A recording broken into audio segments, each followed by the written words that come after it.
Oh, shoot. My chat feed. Happy Friday, everybody. Man, so glad it's Friday. Shit. What a long week. Started off quick, and then the rest of the week went freaking slow. Spelling sucks. Everybody, what's up? What's up, Dre? Thank you, Cherry Cherry. How are you doing tonight? What's up, SRB? Happy Friday. Oh, that sucks. I'm sorry you're having a headache again. Headaches and stomach aches, the two worst things. Dre, yeah, that could be. What's up, Punksy?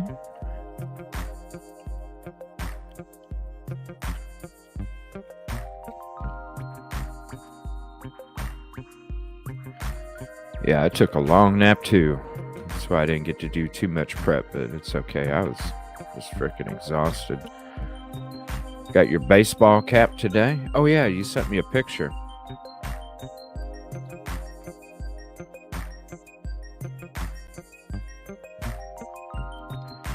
Yep, still working extra. They did tell us that... Let me turn this down. They did tell us that possibly starting next month we might not be working overtime, but we'll see. You just never know. You never freaking know. I mean, hell, there's a period there for about almost 2 years straight I was working overtime. When usually we would just end up working overtime probably through the summer into the fall, and that was about it. Half and half. And then up until last summer, up until last summer when we stopped working overtime, hell, it was almost 2 years. Almost 2 years straight we worked overtime. It's like, damn.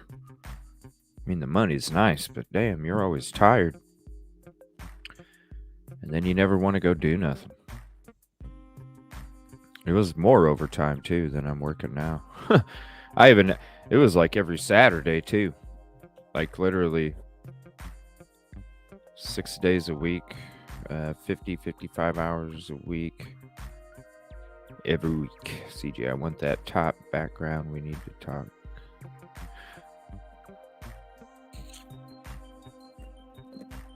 Oh, you like the Evil CJ show stuff on my screen? Yeah, let me yeah, we'll chat.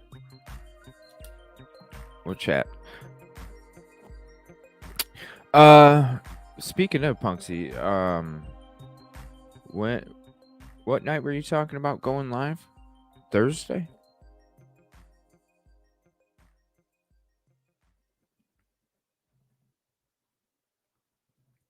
Get my links out here.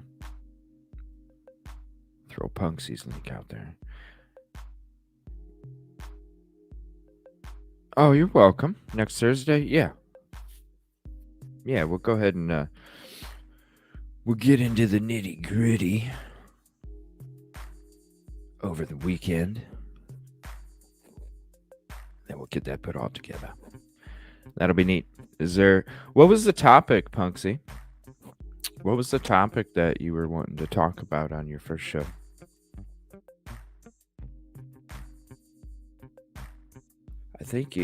Sorry, I saw the mess. Oh, yeah, I got to share the Kid Kitty's hat. Hold on a second. There's the hat. Let me see if I can zoom in on that. No, I can't zoom in on that. It won't let me. But that's nice. She said it's got an adjustable strap in the back. Is it the same material as the hat, Kid Kitty? Is it all the same material? It's got a strap in the back that is totally 100% adjustable for your comfort.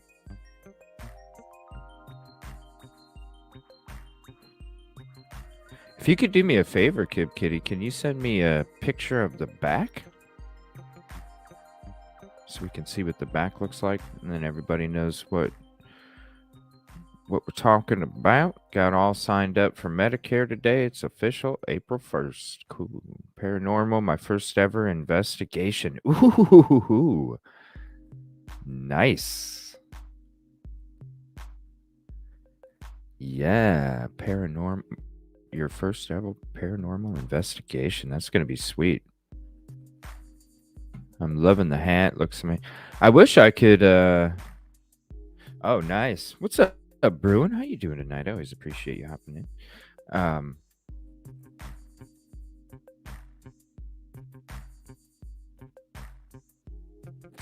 Yeah, your first ever investigation. I'm excited. Yeah, I can't wait. So next Thursday, everybody. Instead of me hanging out over here on Thursday night, I'll be over there on Thursday night. Damn straight. So if you're into the paranormal, then be there Thursday night with us. So excited, Posey. Finally.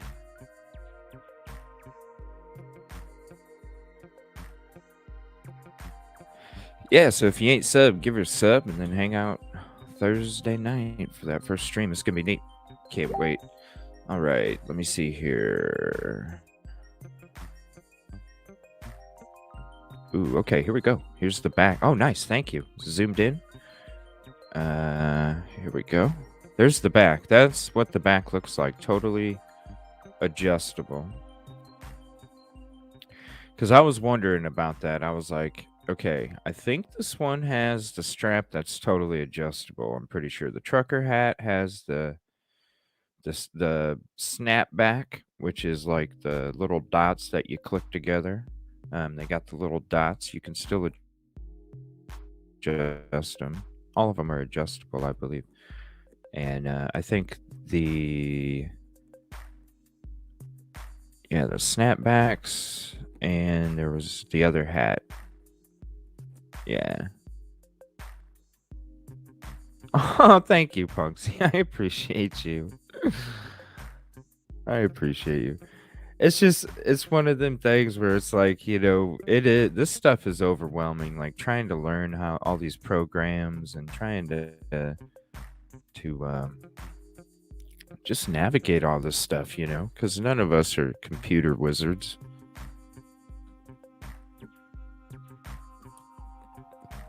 And I love being there for the people that are there for me, Just like Justice, she's got a show coming up on Sunday.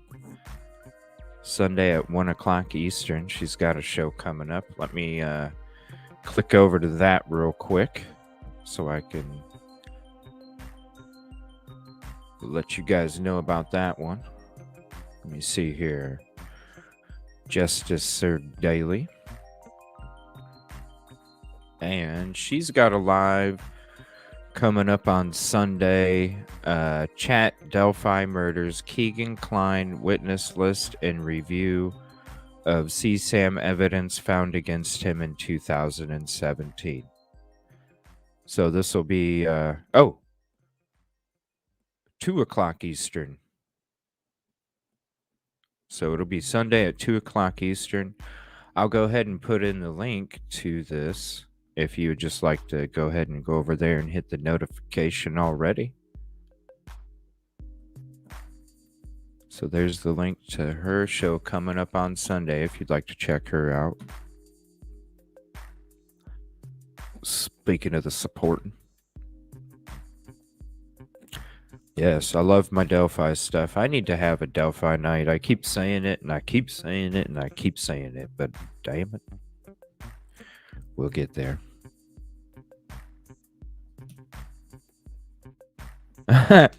Speaking of horror movies, guess what, everybody? Speaking of... Thank you, Punksy. A lot of Delphi stuff. Good stuff over there on Justice's channel. In today's The Lot, Scream is back in theaters. Again? The Lot, Suzanne Marquez joins us with more. 6 of them? I know, it's wild. And I remember the very first one Oh with my Drew gosh. Barrymore, right? Yes. And, you know, it's because the audiences get younger and younger. Are we dating ourselves by Yes, saying yeah. that, by the way? What's nice is Courtney Cox is in this one too, which Oh, is great. So okay. there's something for all of us. Now, it's been highly anticipated because Scream is such a big franchise. And this time we have Wednesday star Jen Ortega with Courtney Cox. They're currently scaring up audiences. We're going to show you the premiere and take a look back at the history of this iconic film franchise. Stars like Courtney Cox and Demi Lovato joined a jam-packed red carpet for the world premiere of Scream 6 at the AMC Lincoln Square Theater in New York. Box office tracking company Exhibitor Relations is predicting Scream 6 could make $32 million opening weekend. So excited. Oh, I'm so Scream 6 excited. finds Ghostface stalking their victims in the Big Apple. The Fright Flick franchise has been scaring moviegoers since 1996. Hello. Hello. I don't know if anyone could forget the first time they saw Drew Barrymore Yep. on the phone being asked about Yep. scary movies, what her favorite scary movies are. Oh my gosh. And it's just such a visceral, intense, fascinating sequence. One of the Yes, best it is. in horror, to Yes, be honest. it is. Many sequels have surpassed their original. Oh yeah? Name one. Scream 2 did a pretty damn good job at bringing back the energy, bringing back the kind of playing with the idea of, oh, see, you've seen sequels, but so you should know what's going on. You are not dealing with a sequel. You are dealing with the concluding chapter of a trilogy. That's right. In my opinion, Scream 3 is the weakest, but it ain't bad. There are moments here that work. There's a killer out there patterning his murders after the original movie. The series didn't end with the third movie, but years passed until Scream 4. Again, not a favorite of mine. I have some issues with it. I think it was the reveal, the killer reveal is a little silly, and there's things I didn't like about it. But again, there's Right. great moments. It's not a bad Yeah. film. When you like to play a game, Tara. Another 11 years would go by before the franchise reboot, simply named Scream. But I liked it enough to be curious to see where they would go with the follow-up. Bringing us to 2023 and Scream 6. I'm so Ghostface excited. is an interesting character, simply because Ghostface can be anybody. You know, and they can play with that kind of, it's a popular mask, everyone wears it. And it looks to me like they're going to utilize that quite a bit in Scream 6. All right, so if you're looking for something to watch tonight, it is perfect. It is out today. So Rutabaga, that's already one thing to do. Nice. I hit pause, YouTube. What are you doing? What the heck? Oh, don't be. Oh, don't be moody tonight, YouTube. Oh my gosh. Oh my gosh. Creepy.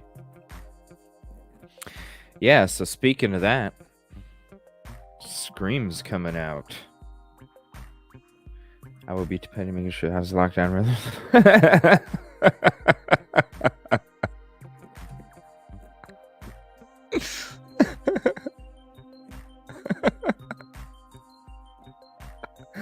SRB. Oh, it gets so moody sometimes, and I'm like, seriously, I was watching that ticker too. I'm like, all right, I'm gonna pause it, and I'm like, when is this gonna stop? Because I was like, how is she gonna finish talking?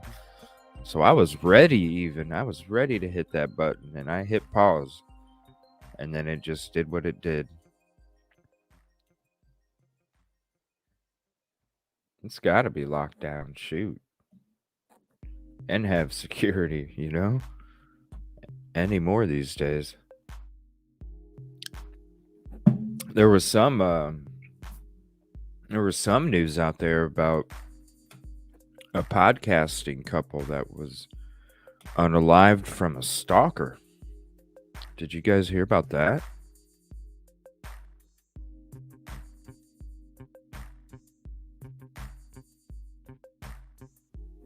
That's funny as hell. That would be an interesting argument. That would be a very interesting argument. Yeah, does anybody know who the names of that podcast couple? There was something that came through. I didn't get to do my prep really today, so I don't know if there's something up, but there was from Grizzly True Crime. I watch her channel too, and wow, she's got 132,000 subs now. Wow, that's amazing. Wow.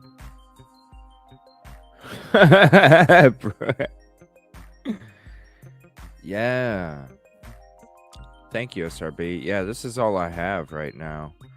I made it about 3 hours through my prep, and I still had about 21 to go. So yeah, I didn't get too far into it tonight. This is a short video about, and she's got a new video on the search for Dylan Rounds. We'll probably be talking about that some tonight too. And I'm thinking, well, Monday and Tuesday is probably going to be the Stephen Smith case. Maybe Sunday night will probably be, maybe Sunday night I'll do Dylan Rounds, because there is some new information coming out about that case now.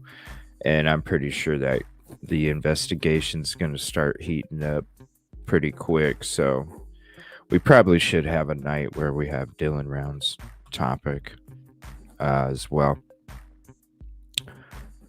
Let me see here. So this is a short video about the podcast couple. This is the only thing that I have so far. What happened in Redmond, Washington? Oh, that's where this took place. Did I put Grizzly's page up there? No, I didn't. Here you go.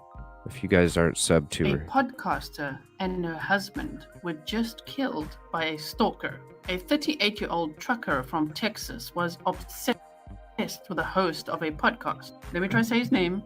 It's Ramin Kadakaram Razai. So this happened in Redmond, Washington. After listening to 33-year-old Zoe's podcast, they struck up a conversation. But then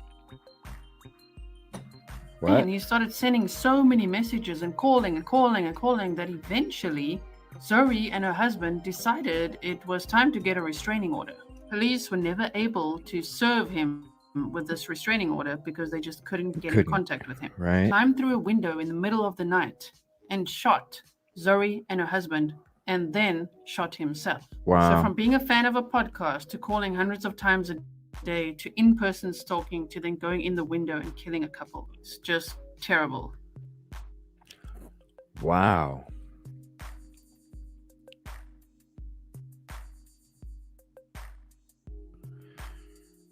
Wow. Okay, thank you, SRB. We're going to go to this real quick. Okay, Punksy. Thanks for hopping in and chatting.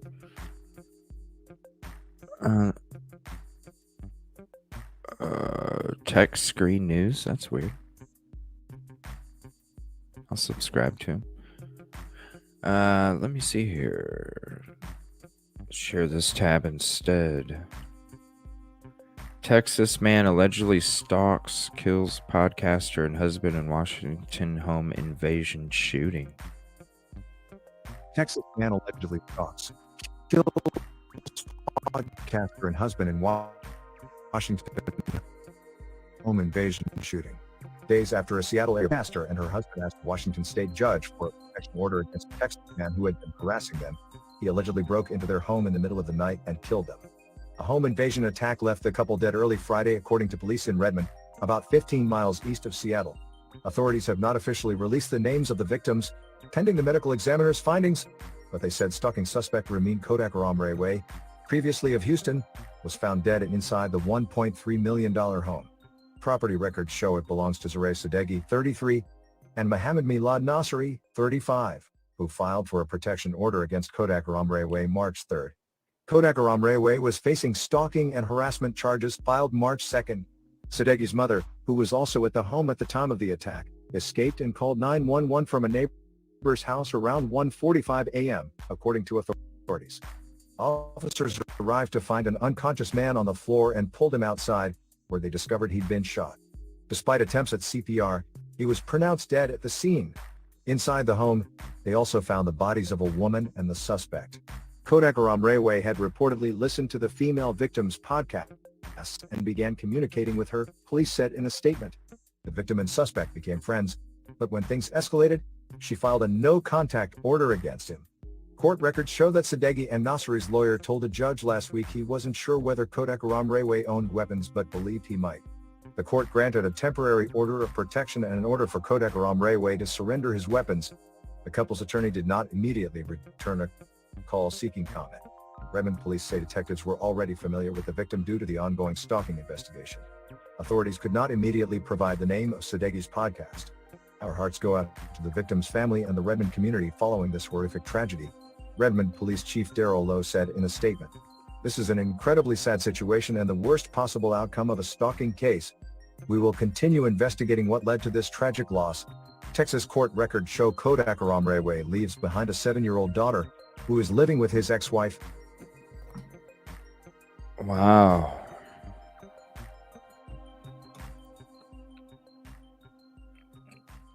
Wow. Yeah. Everybody, you know.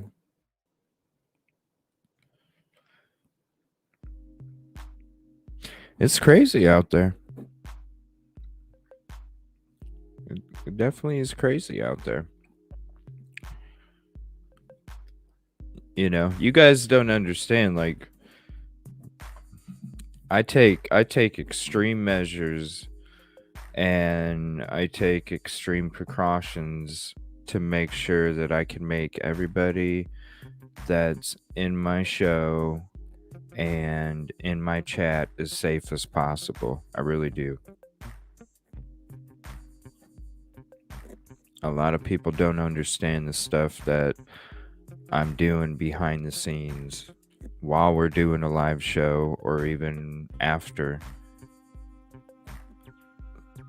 There's a lot of things that I do to make sure that I protect you guys. So I always think about you guys no matter what. More than myself. I really do. Because I understand with me being on this platform, I'm already put out there in a certain way, you know. But, you know, so I understand my part of it. But I just want to let you guys know that I always, no matter what, will always think about your guys' safety, because that's number one to me. So just know that I have your guys' back at all times. And I appreciate you guys.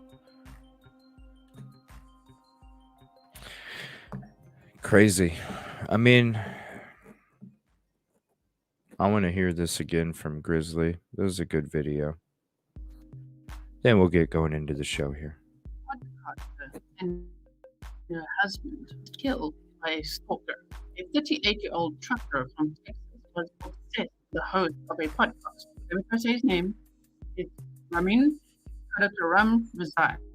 So this happened in Redmond, Washington. After listening to 33-year-old Zoe's podcast, they struck up a conversation. But then he started sending so many messages and calling that eventually Zoe and her husband decided it was time to get a restraining order.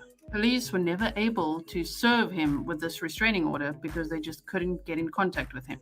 Climbed through a window in the middle of the night and shot Zoe and her husband, and then shot himself. So from being a fan of a podcast to calling hundreds of times a day to in-person stalking to then going in the window and killing a couple. It's just terrible.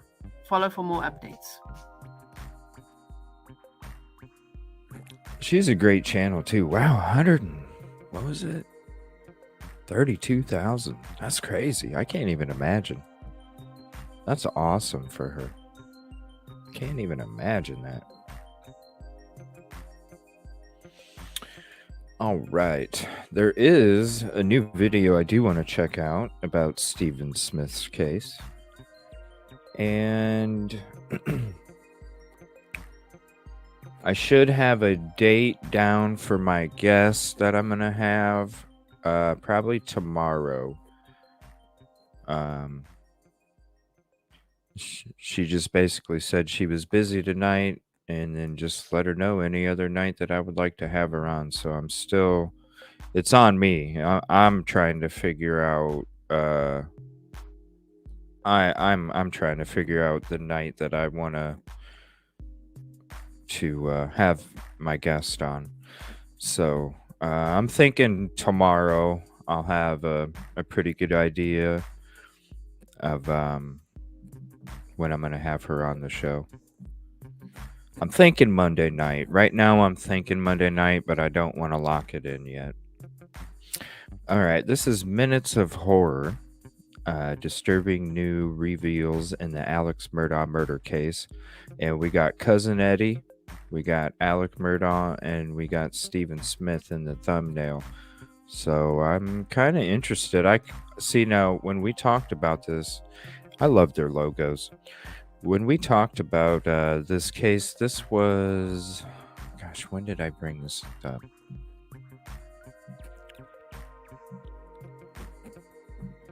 It was either Sunday or Tuesday this last week.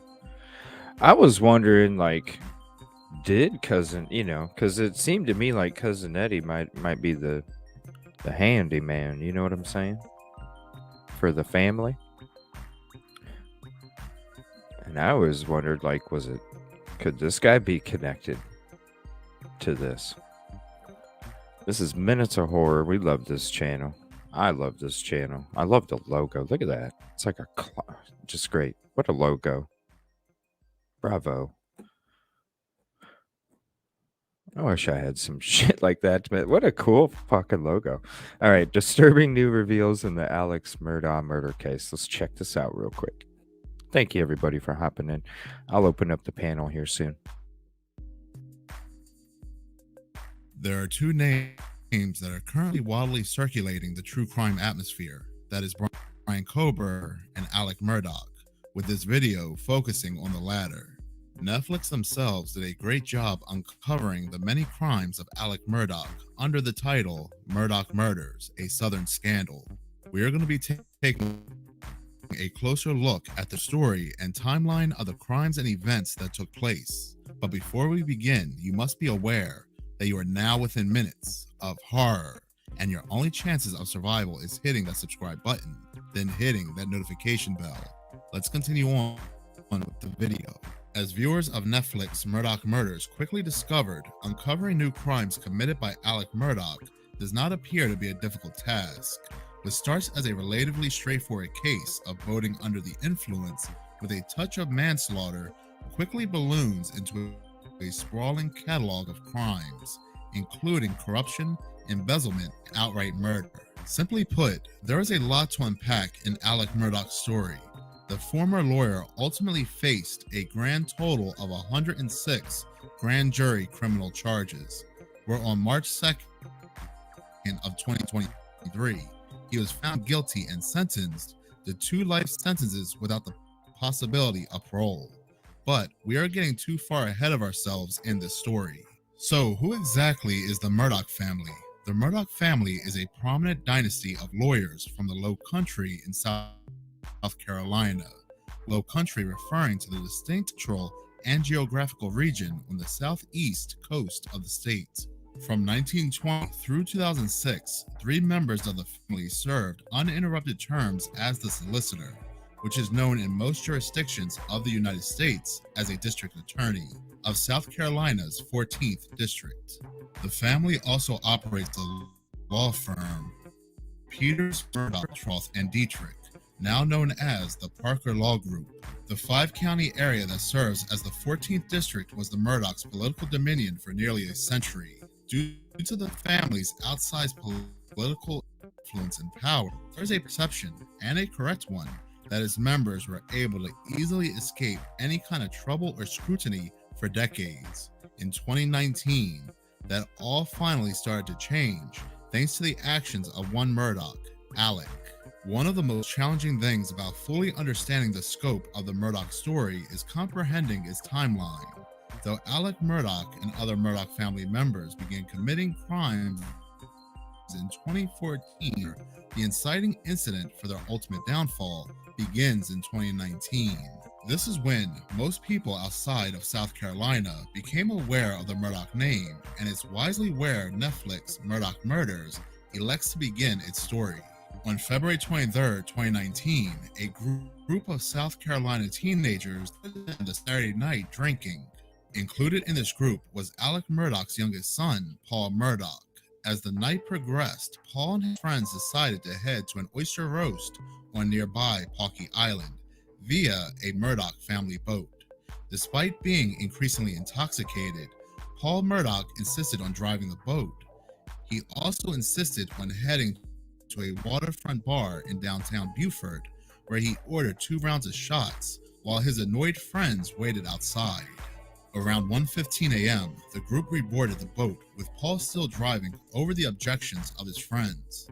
Paul soon began driving erratically, and by 2:20 a.m., the boat crashed into Archers Creek Bridge. After regaining their balance and senses, the 6 occupants of the boat regrouped to discover that one of their own, Mallory Beach, was missing. Ultimately, Mallory's body was discovered on March 3rd, about 5 miles down the river from the crash scene. On April 18th, Paul Murdoch was indicted and charged with 3 felony counts, including boating under the influence, causing the death of Beach, and injuring his friends. While this was a tragic enough story to begin with, what elevated it in the public eye was the influential players involved.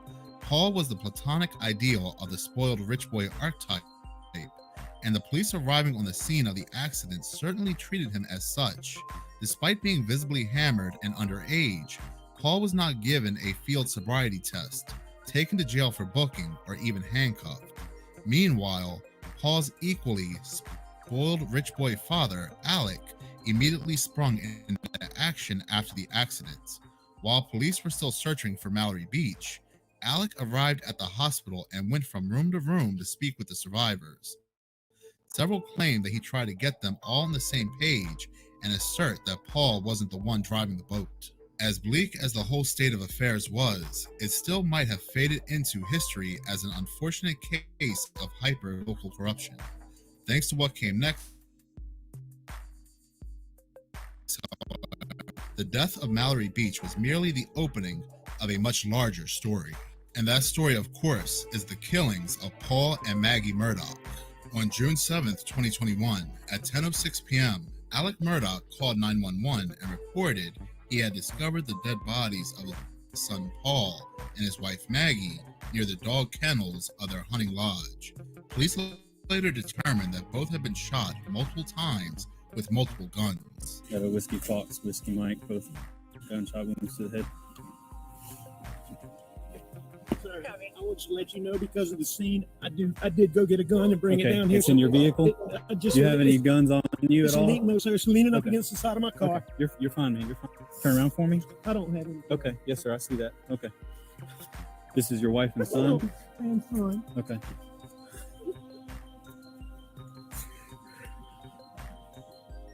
It's bad. It's bad. Check the pulses. Yes, sir. This is the firearm you brought from inside the.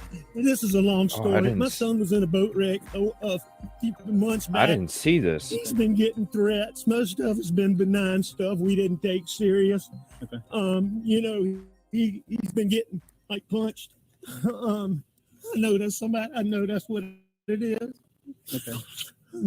When did you get home? Right when you called, or did you go to the house first? Where is the house? I came to the house first. My mom has late stages Alzheimer's, and my dad is in the hospital. Okay. I left. I don't know what time. I can go back on my phone and tell you the exact times. Did you check? You may recognize the name Paul Murdaugh from about 30 seconds ago when we talked about him accidentally killing Mallory Beach. Now Paul, just 22 years old and facing 3 felony counts, was dead. Naturally, many people began to wonder if the crimes against Paul and Maggie was connected to the boating case, someone out for revenge. South Carolina Law Enforcement Division, also known as SLED, by October of that year, SLED had indicated that none other than Alec Murdaugh was a person of interest in the case. I'm Alec Murdaugh, Muraughh. Good morning. By July 2022, Alec Murdaugh was indicted, including 2 counts of murder. That's right, Alec Murdaugh, at that time, allegedly murdered his estranged wife and youngest son. But why though? That's the question that the prosecution had to answer in the state of South Carolina versus Richard Alexander Murdaugh trial. Revelations that have come out since Murdaugh's arrest, however, suggest that Alec may have been attempting to create a distraction to forestall the collapse of the house of cards that was his life. As previously stated, though this story begins in 2019, Alec Murdaugh had been breaking the law for longer. The Mallory Beach incident led to Murdaugh's legal career coming under scrutiny by SLED, other lawyers representing Murdaugh's victims, and Murdaugh's own law firm. Ultimately, it was discovered that Murdaugh had embezzled funds from the firm, leading to his dismissal in September of 2021. Meanwhile, an attorney named Justin Bamberg began investigating Murdaugh's finances on behalf of 8 people who claimed Murdaugh victimized them. Bamberg theorizes that Murdaugh may have defrauded 30 to 50 people to the tune of $20 million. Ultimately, the 88 indictments for financial fraud amounted to around $9 million. It turns out that Alec Murdaugh had a nasty habit of winning financial settlements on behalf of his clients and then just keeping the money. Several of these clients were deceased victims of vehicular accidents who Murdaugh sued on behalf of and then never delivered the winnings to their next of kin. Worst of all, with at least one of those deceased, it's suspected that Murdaugh may have assisted with their death. The death of Gloria Satterfield. Gloria Satterfield was the Murdaugh's family's longtime housekeeper. On February 2nd, 2018, she supposedly fell down the front steps of the Murdaugh's estate and received traumatic head injuries, including a stroke that she later succumbed to on February 26, 2018. Occurring roughly 1 year before the death of Mallory Beach, Gloria Satterfield's case presents the perfect example of how the powerful Murdaugh family often receive the benefit of the doubt, whether warranted or not. Satterfield's death was accepted as an accidental trip and fall, despite several suspicious circumstances. No coroner was ever notified of Satterfield's death. No autopsy was performed, and as Netflix Murdaugh Murders recounts, Alec curiously arrived on the scene before the EMTs did and loudly declared that Satterfield blamed the dogs for her fall in the seconds between her falling and losing consciousness, presumably. Satterfield's next of kin was supposed to receive a substantial insurance settlement due to the accidental death, but Murdaugh conspired with 2 fellow attorneys to have the insurance payout diverted to Murdaugh's account. With the increased scrutiny on Alec Murdaugh following the murder of Paul and Maggie Murdaugh, Satterfield's murder is now the subject of fresh criminal investigation. If Alec Murdaugh did indeed contribute to Gloria Satterfield's death, it might not be the first time that Murdaugh got away with ending someone's life. The death of Stephen Smith. Like several other Alec Murdaugh documentaries for it, Netflix Murdaugh Murders brings up the curious case of Stephen Smith. Smith was a high school classmate of Murdoch's son Buster, not the currently deceased one, and was found dead from blunt force trauma side of the road in 2015. The case was ruled a hit and run, and no arrests were ever made. Smith was one of the few openly gay individuals in the school. He was known as an associate and occasional friend of Buster, and several interviews in Netflix Murdoch Murders mentioned cite rumors that the pair had a romantic relationship. Following the deaths of Mallory Beach, Paul Murdoch and Maggie Murdoch, SLED elected to reopen Stephen Smith's case. While SLED and documentaries the world over delve into the circumstances of Smith's death, there is currently no public-facing evidence for the Murdoch's family involvement in his death, or at least no evidence as strong as the evidence in the other crimes. As if this immense trail of bodies and financial crimes weren't enough to capture the public's attention, this story has one final shocking moment to really drive things home. In September of 2021, things weren't going well for Alec Murdoch. His son, his wife, and his housekeeper were all dead.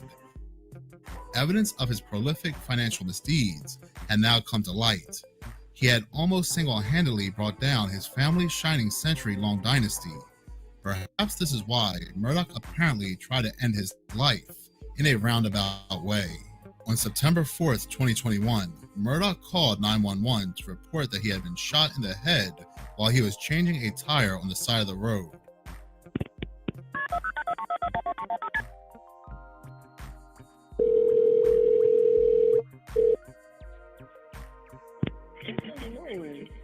Hampton County 911, what's your emergency? Salkehatchie Road. Okay, what's the address on Salkehatchie Road? I'm by the church. What church? What church are you talking about? I don't know the name of it with the red roof. Okay, what end of Salkehatchie Road? Because I don't know what you're talking about. At the Hampton County side.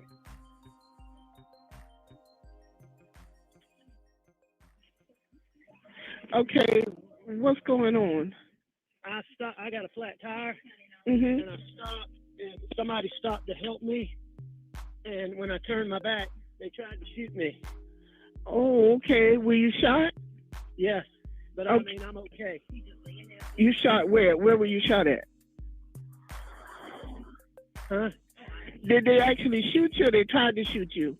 They shot me, but... Okay, where you need EMS? Well, I mean, yes, I can't drive. Okay. And I'm bleeding a lot. Where part of your body? I'm not sure. What? Somewhere on my head. Your head? Somebody just stopped This me, man. 911 call is very odd. What the heck? On both sides too. And then we'll go ahead and chat some more. What the hell? Awfully calm. Yeah, exactly, SRB.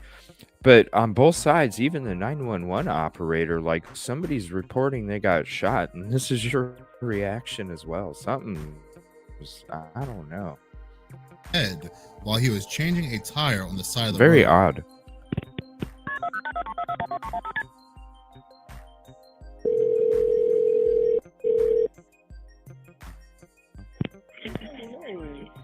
Hampton County 911, what's your emergency?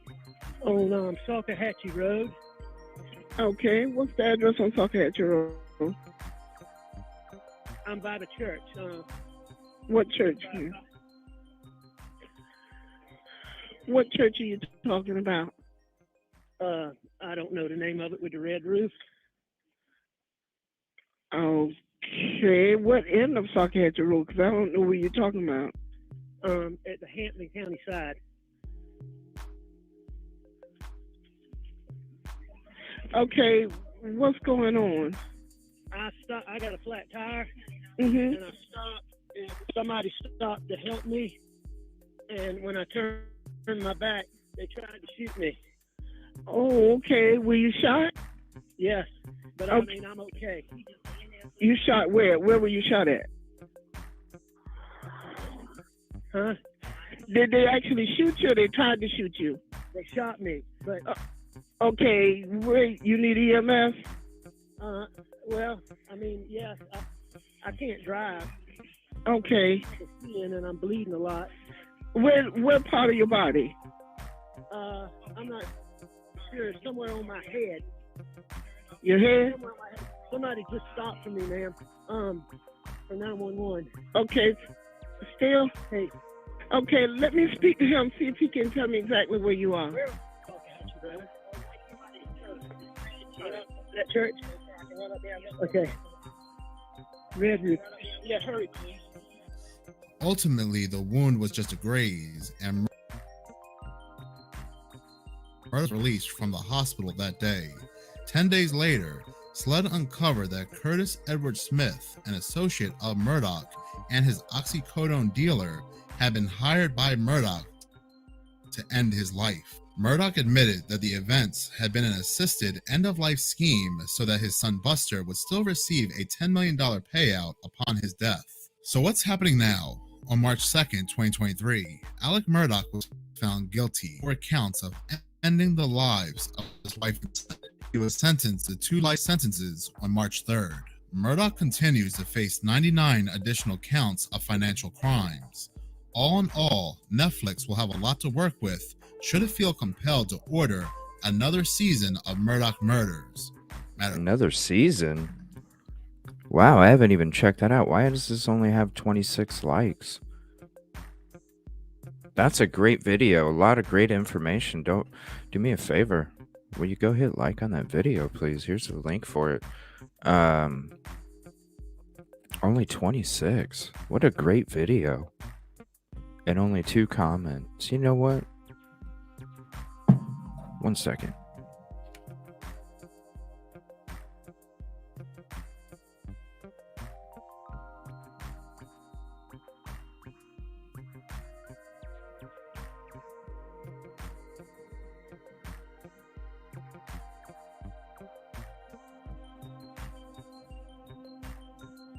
There. Leave a comment. Come on. 3 I'm one of the 3 comments. And 26 likes. And this was out 3 hours ago. What a great video. And great logo again. All right. We are going to get into the case folder here. Let me throw out the open panel link. If anybody would like to join, you're more than welcome.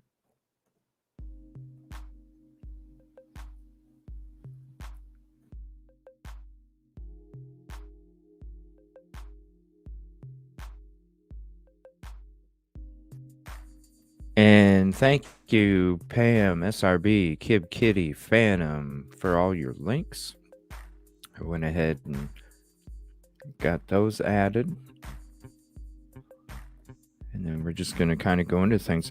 Yeah, we need to have, gosh, there's so many, man, there's so many nights I need to do a show about certain things. We need a body cam night.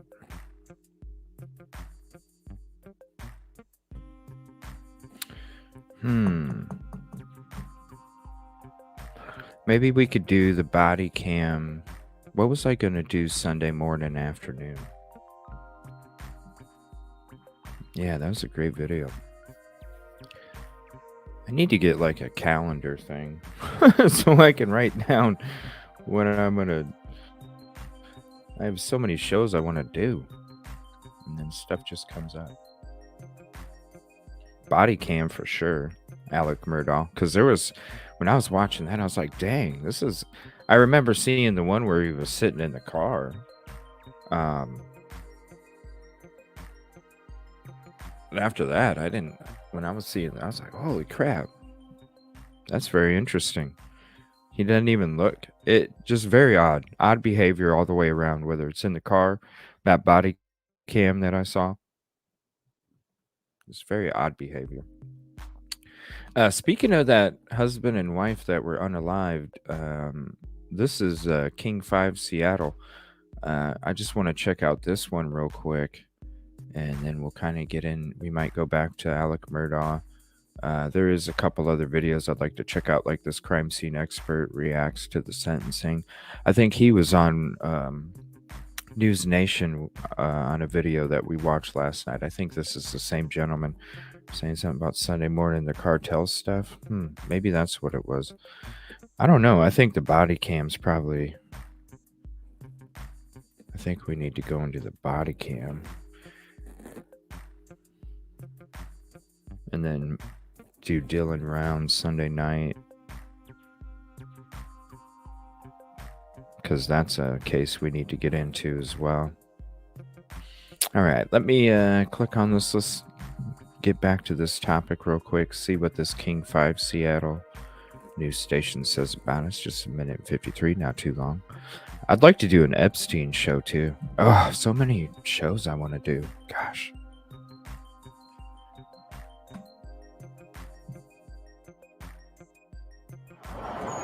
The house at the center of this crime scene is where police say Wad Nasseri and Zohreh Sadiki, a husband and wife, were shot and killed by a stalker, a 38-year-old man named Ramin Kadakaram Razahi, who then turned the weapon on himself. This is every victim, every detective, every police chief's worst nightmare. Chief Daryl Lowe says just before 2 a.m., officers rushed to this Redmond neighborhood after receiving reports of shots fired. The couple at this home had called police before, back in December and again in mid-January, to report that the wife was being stalked. In one of the reports, she reported over 100 contacts in a single day. The couple had filed paperwork for a temporary protection order against Ramin because he had reportedly listened to Zohreh's podcast, then began communicating with her. But police say it escalated, with him repeatedly calling her, her husband, even her friends, after she asked him not to.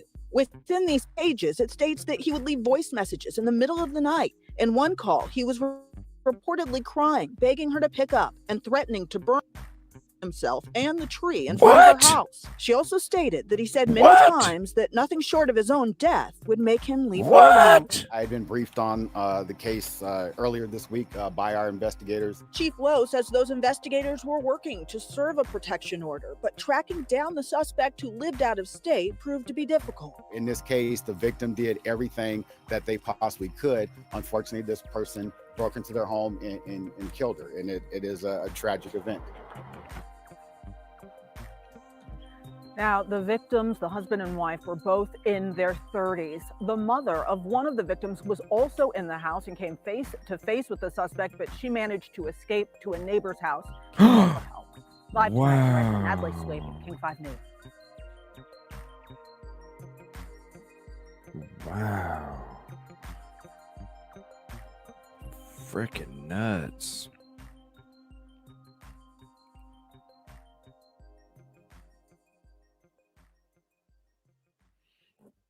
That's crazy. Whoops, wrong video. No, don't get rid of that one.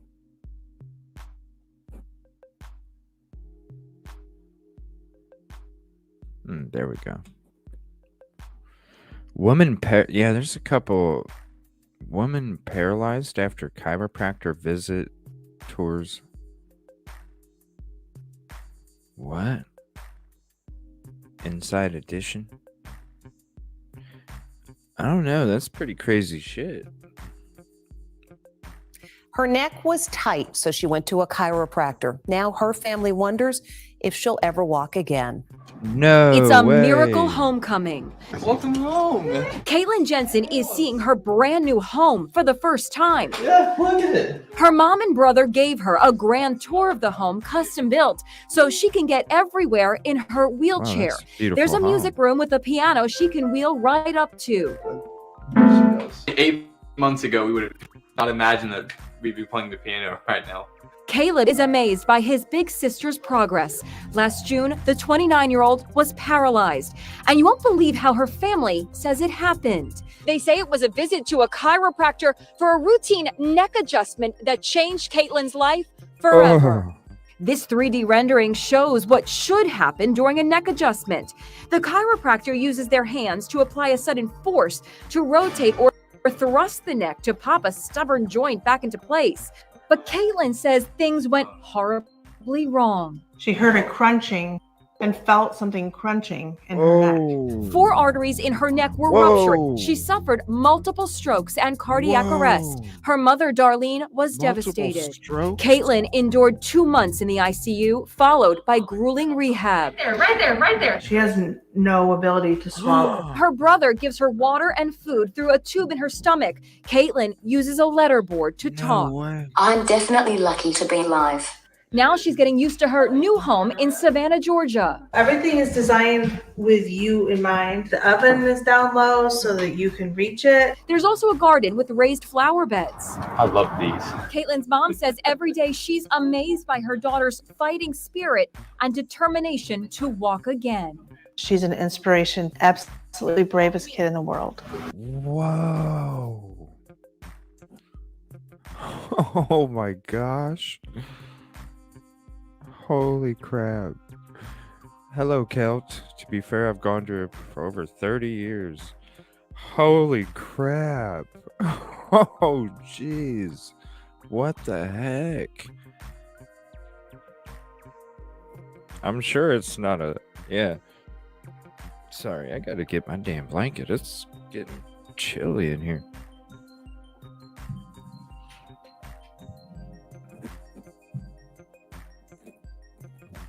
I'm sure it's not a common thing, but holy shit. Right?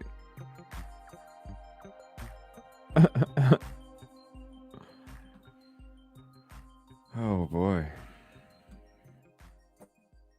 That's crazy. And then there's something about another asteroid that could impact Earth in 2046, which they couldn't see the one that flew with in between us and the moon. They didn't know about that one. But they know about this one that's happening in 23 years. We'll see. We're going to bring in the professor now. Thank you very much for joining us. And I have to ask you, I want to mention some odds here. Professional golfers have a 1 in 2,500 chance of hitting a hole in one. And if you watch sports highlights, you see a hole in one all the time. This asteroid has a 1 in 560 chance of hitting the Earth in 23 years. And that's according to some data from NASA. So that is concerning, because if you see a hole in one all the time from pro golfers, does that mean we should be really scared about this? Well, the good news is, as you mentioned, there's only one chance in 500 or so that will actually hit the Earth. But the bad news is we are sitting ducks. We are defenseless. We have absolutely no way to deflect or blow up an asteroid with our name on it. Where is Bruce Willis when you need him the most? You realize that our capabilities are puny compared to an object that is half the size of a football field. This is a city buster, capable of knocking out Washington or London if it were to hit the Earth. And a nation buster, however, could knock out all of England if it were to hit the Earth. Wow. For that, you would have to have a meteor, maybe, let's say, a few thousand feet across. And a planet buster, like the one that knocked out the dinosaurs, would be perhaps several miles across. So in other words, we are in the middle of a cosmic shooting gallery, and we're blissfully unaware of that fact. Yeah, But I know. you said we're defenseless, I know. but we just had a mission where we were able to change. Yeah, I heard the Bruce Willis thing too. I was like, dude, no, come on. Say Ben Affleck, just say the group. I don't know. The direction of a celestial body, or at least the natural orbit of one, for the first time in the history of mankind. Doesn't that mean we can do this with this, and we have 23 years to prepare? Well, we took the first baby step with the DART system. By direct impact, it was able to nudge an asteroid out of the way, because the last thing you want to do is blow up an asteroid with a hydrogen bomb. Then you have lots of baby asteroids coming at you, causing more damage than one big asteroid. So you don't want to blow it up. You want to nudge it out of the way. And as you pointed out, for the first time in history, we took a baby step. We actually pushed an asteroid out of the way meaning that in principle, this could be our major line of defense in the year 2046. Oh, real quick question, because we have got to go, but 23 years from now, how long do we actually have to stop this thing? So we can't wait 23 years to stop it. That's right. Right now, we have no plans in place to push this out of the way other than an experiment. That's all we did. The first baby step was an experiment, but we don't have an operational system. No operational system. In other words, we are sitting ducks. We got a couple decades to figure it out. We hope we do. That's Dr. Michio Kaku. Thank you very much for joining us. Yeah, he is getting old, isn't he? Holy crap. He's even wearing the shoulder pads on the jacket. Man, he is. I just think History Channel. When I think he is all over. Oh man. Huh. 1 in 500 and something. 2046. Well, you know, you're going to see documentaries coming up about Doomsday 46 now. I thought this was an interesting video just to check out on a Friday night. How are tornado forms? I've never seen anything like it, so I figure why not?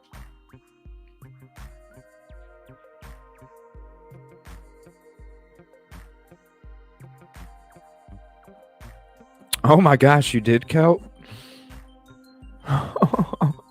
Are you serious? That's funny. What were you watching? Welcome back into Queen City News Now. It's National Severe Weather Preparedness Week, and protecting yourself from tornadoes is one of the areas that we touched on. And fellow meteorologist Andrew Brightman joining us this morning for an experiment you've been excited about all week long. How a tornado forms. We get to depict that for viewers. Let's break it down. Let's break it down. So basically, this is something a lot of blood, sweat, and tears yesterday. Obviously, I'm not going to win. I'm not Johnny I from Apple. I'm not going to win any design awards here. Yeah. But I did want to talk about basically how you can make a tornado at home here, and we can watch So it. that's dry ice putting This in is the dry water ice, here. washing Okay. in the water. We got a little fan up top, a little bit of outflow here, pulling out the top. Now, if you give it a second, we're going to watch a little tornado form. Give it a moment here. So the materials you had was the dry ice, the water, Yes. the fan on top, and you built this construction here. Built this construction. So basically, we've got airflow coming inside, and then eventually, give it a moment here, you'll see it start to go out the top. Wow, right yeah. there. We got not very strong tornado. We got a little baby fan up top, maybe a nice little EF1, maybe a weak EF2 here. That's what I'm talking about. But that you can see, it's air pulling. That's why I have the slits on the right side of each of the cardboards, so you get that uniform pull in, that inflow, and then there it is pulling out the top. And that's basically when we're talking about a Interesting. tornado. That's air going up into the cloud per se, and it's just a cool little demonstration. You can make this all at home. Huh. Ted, again, I made this yesterday afternoon. It was a fun experience. It's a little bit more involved than what I That'd thought. be a cool little project to do, you know, with your young ones and stuff at home. That'd be pretty neat. On a Saturday night. Let's make a tornado, everybody. Pretty cool. So lay in bed fearing death, crying that I'm going to die. I remember the whole 2K, Y2K crap. Oh, crazy.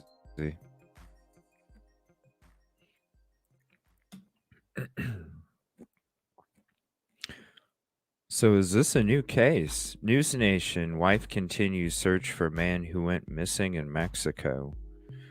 Oh crap, go figure. A Cuomo video shows up and freaking uh-oh, Kel.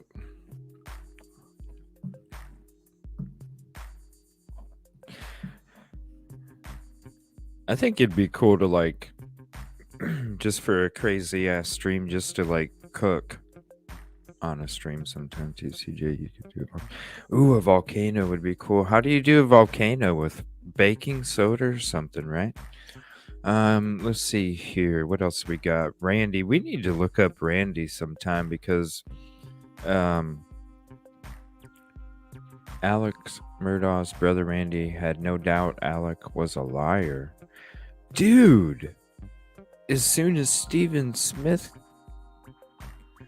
You were there like... You're a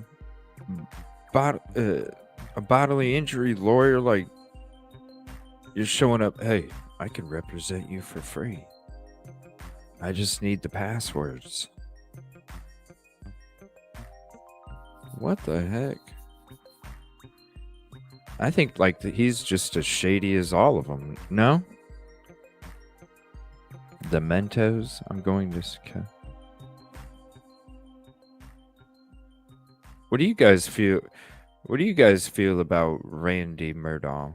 Do you think he's just as shady? Tornado in a bottle. How to make a tornado in a bottle.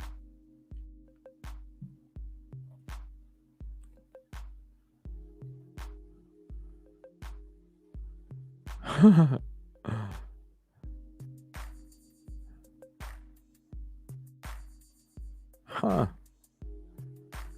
Questicon? Interesting channel. Thank you.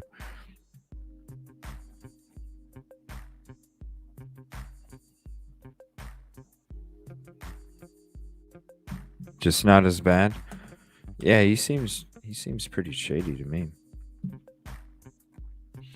Let me see here. Kelt sent this to me. How to make a tornado in a bottle.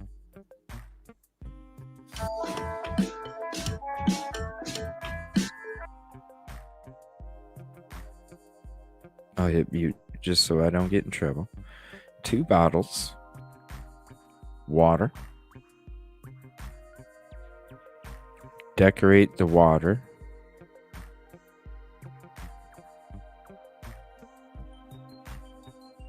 Drip. Oh, some of it landed on the wood there. Fill 1 bottle around 1/2 to 2/3 full.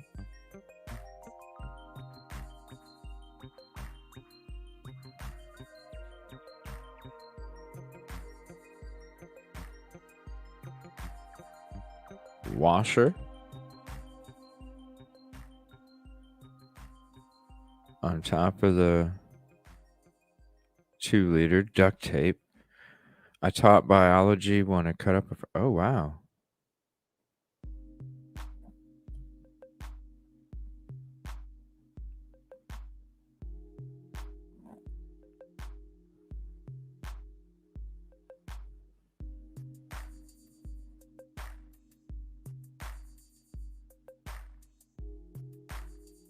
Oh, it's like a swirl in a toilet.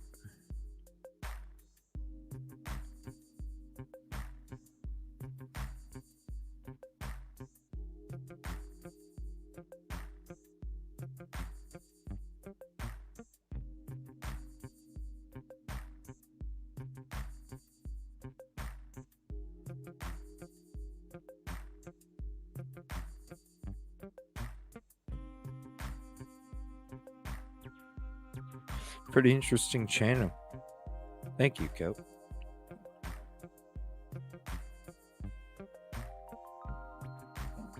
Let's see here.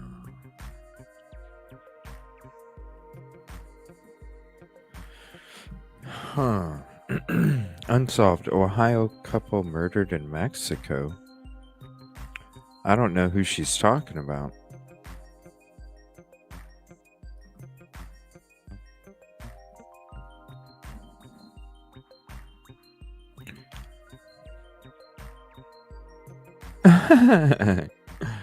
We started with worms, kind of. A funeral instead of a wedding. The shark?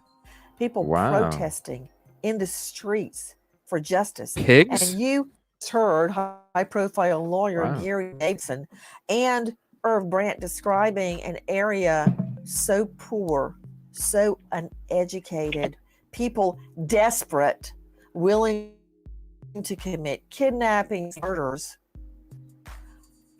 And now these funerals, other people thronging the streets trying to get justice for the 3 local ladies, the bride and her 2 cousins that were murdered. So Killer Brantley, has anybody been arrested or prosecuted? No arrests, no prosecution. We're not sure if there's any suspects at this point. We just have 4 charred bodies that are going to be, in caskets at a funeral without a wedding. And you really have to just think of the family here. Best case scenario, once they knew they were in danger, they were thinking ransom. They were prepared to pay any ransom to try to get them back. But it was worst case scenario at this point where now they have funerals. Irv, I don't even know what to say. You were just hearing Kayla Brantley from dailymail.com describing the families putting money. And now the firm announcing a Miami University scholarship in Jose's name. What we've got left, a scholarship in his name because he's dead. Whoa. It's tragic, Nancy. And it's very big news here in the United States. It's tragic, but unfortunately, it's not news in Mexico. Thousands of crimes, just like this one. Thousands, multiple, every day happens. I paused. Oh, YouTube. Oh my God. Welcome everybody to Long Time Daily. I'm Jesse Weber, an NBA icon. YouTube. Jeez. Oh, now this one's gonna go crazy. Watch. No, please no. Just take me back to the top. Just take me back to the top. Don't go crazy loud. Come on. A funeral. Okay, there we go. When did this happen?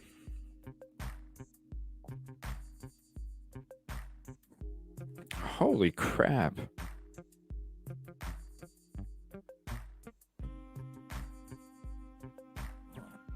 Holy crap.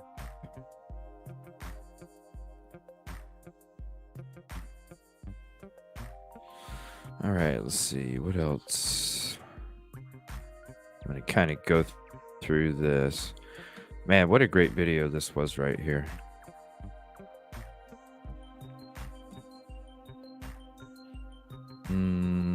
Cartel's apology.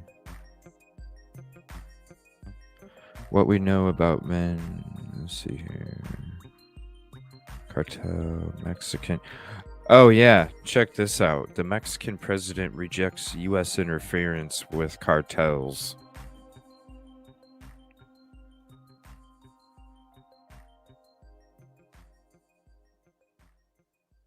Like, we're not going to be able to go down there. Meantime, Mexico's president is slamming some Republican lawmakers who propose sending U.S. troops into Mexico to combat the cartels. He's even going as far as starting an information campaign to the Texans to not vote for Republicans if that plan was to move forward. Correspondent Evan Lambert live in D.C. for us. And Evan, this is adding strain to the U.S.'s... Hold on a minute. Is this guy going to somehow try and control U.S. elections because of the dual citizenship? Hold on a minute. The Mexican president is telling the people who live in the United States to not vote. What? Isn't that some kind of like crime? Because they were like blaming Russia for that during the Trump presidency, and this guy's coming right out and saying it like fucking right in front of everybody in front of a podium.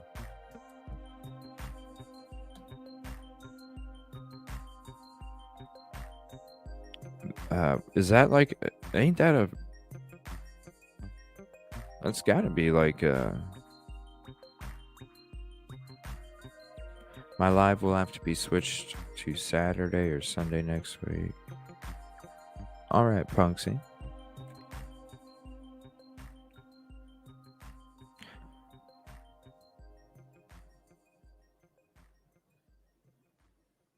Yeah, that too. I mean,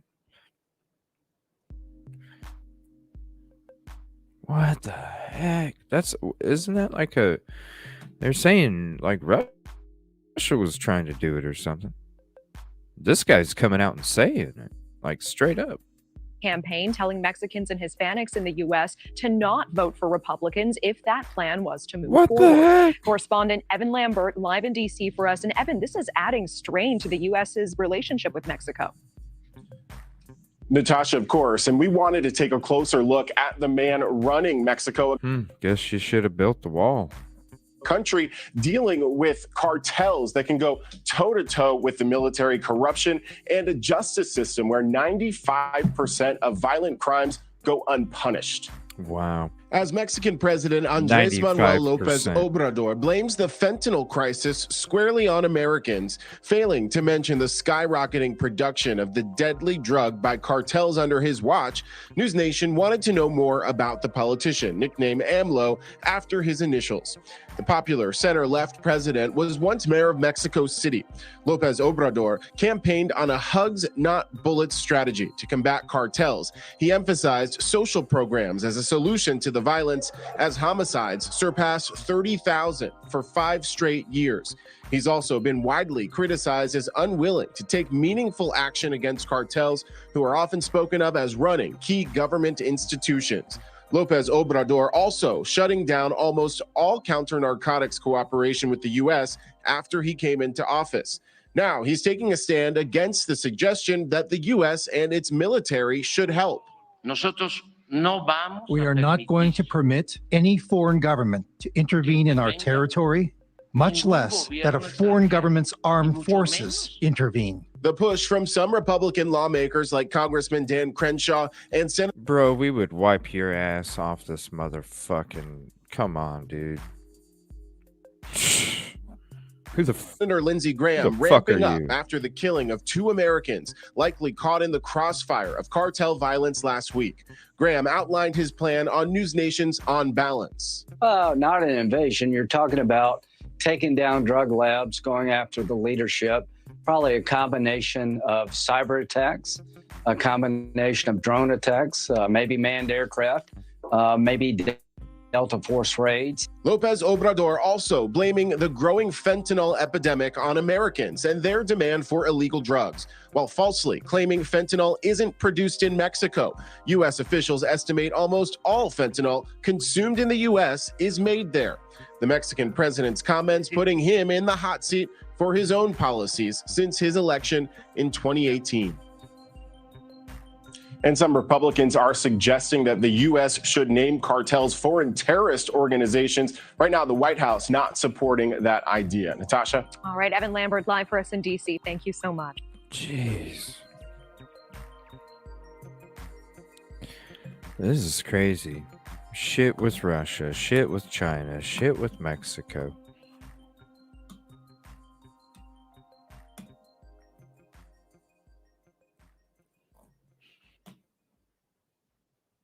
And we're worried about an asteroid in 2046. And we got all this shit going on at the same time, you know?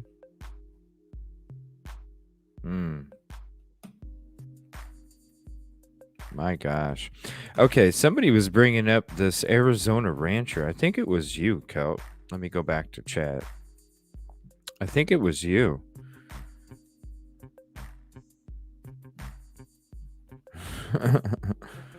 Yeah. It is. It is, Punksy. And it's killing people quick. I remember when that was first hitting the streets and people, they couldn't even keep up with the bodies. They had to rent trailers and shit. It was crazy. Funeral homes couldn't keep up. The morgues couldn't keep up. It was crazy. That's correct. That is correct, bro. Especially with all the stuff going on right now. Go to fucking Canada. You know what I'm saying? Go to Canada. Go to Canada. Go to the beach. We have the Keys. You know, we got the Keys. We got Miami. We got, you know. Come on. Man. Yeah, prayers for your dad, Punksy. Yeah, the whole supply and demand. That's right. Not supporting the idea, but right. They'll put her on a terrorist list, but they won't. Yep, it was. You're good. How's your health doing, by the way, Cal? Exactly, Bruin. You know what I'm saying? I think Australia would be fun. I would love to visit Australia someday. Gosh, that's a lot of water to fly over. Oh, oh my God. I'd have to be knocked the fuck out. You know what? That's what it... sedate my ass. Just wake me up when we get there. And then I'm good. Yeah. I got no. I can fly, but I better be sleeping. Wake me up when we get there. That's the best flight right there. Wake me up when we get there. All right, cartels control Arizona Rancher. Yeah, I think it was Kel here. So let's check this out. There is a new, we came across this other channel a few days ago, Van Life Adventures and Open Mind Perspective. She's got a new updated version of the murder scene 3D animation. So that's cool. We'll check that out. Had a great animation on the show last Tuesday and Monday. So bravo to that channel. Really cool channel. But we're going to check out this News Nation clip real quick about this Arizona Rancher. I'm glad something came up, and thank you for the link, because I know you brought it up and I didn't have anything on it, so I'm glad to share this now. And speaking of, anybody's more than welcome to hop up if they want. You're going to have to send jeez. An officer out here. Okay, what's going on? I can't. I'm sorry? It's very serious, ma'am, and I'm not going to talk over the telephone. What? That is George Allen Kelly on the phone with Santa Cruz County Sheriff Dispatch after finding a Mexican national dead on his property. Kelly says he's living every rancher's worst nightmare, with human smugglers and cartel members just storming through his property at whim to bring immigrants over illegally with no repercussions at all. Border correspondent Allie Bradley is showing us what these ranchers are dealing with. So what does this ranch mean to you? Well, it's everything. Heritage, business, income, sentimental value. The San Jose Ranch in Cochise County, Arizona, has been in John Ladd's family for 6 generations. We own it on paper, but I have no control over it. The cartel controls everything that happens here. They let us stay here. That's basically, that's pretty hardcore to say that. And we're not moving, but they control it. The area surrounding Ladd's Ranch sees constant foot traffic from cartel-controlled coyotes ushering in large groups of migrants. A sergeant running a border task force with the Cochise County Sheriff saying you can bet on 10 to 15 undocumented individuals walking across the mountains into the county every hour. We're talking thousands of guys head-to-toe camouflage. We call them military males. They're between the ages of 15 and 30 is about 75 to 80% of what we're seeing. And they're all coming across with large backpacks. Ladd says because the cartel is in control, they can never leave the homestead unoccupied. The cartel knows when you leave. You know, they're watching us right now. They're watching when we drive up the road. They know that, well, I'm in a different truck, but where we're at. And if nobody's at the headquarters, they're going to come. Constant worry that Ladd says comes with the terrain. He says they haven't beefed up security on the ranch. He says there's nothing he can do even if someone is trespassing on the property. That living in a standard underground state and defending families against violent coyotes who are linked to cartels doesn't hold any weight anymore. I want to keep the ranch and I don't want to go to jail for doing something to an illegal immigrant. I mean, that's the bottom line. That's about the only reason that I haven't done something. Ladd says undocumented individuals regularly come near the 4 homes on the Wow. oftentimes making themselves comfortable in an old saddle barn. It's irritating. Pisses me off. But we're abandoned, and you know there's a lot of ranchers on the southern border, but who cares? While Ladd doesn't know George Allen Kelly personally, there's a certain understanding for what the fellow rancher is experiencing. That poor family. Everything I know, Keno Springs is a main corridor for dope and people. And so at what point have you had enough?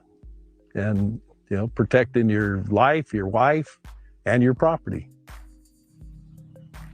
So, Adrian, back in 2010, there was a Hall of Fame rancher here in Arizona named Rob Krentz, who was actually killed on the ranch by an undocumented individual. Whoa. When that happened, John Ladd tells me his wife made him get a cell phone that she knew where he was, even while he was out working on their ranch. So she knew that he was safe. Wow. And when it comes to George Allen Kelly, he was in court being arraigned on Monday. So he will be back in front of a judge for trial September 6th. What? Adrian. All right, Allie, thank you very Whoa, much. whoa, whoa, whoa. Trial for what?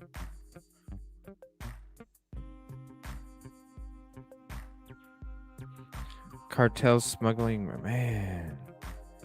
That's so sad for that family. He's like, yeah, they basically control it. It pisses me off to say that. Wow.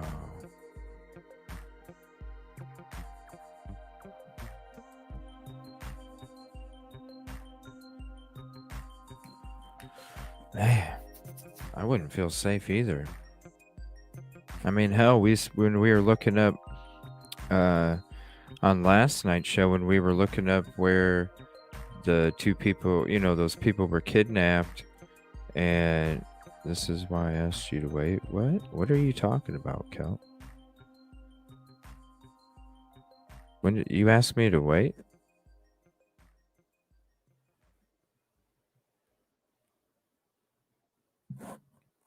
What?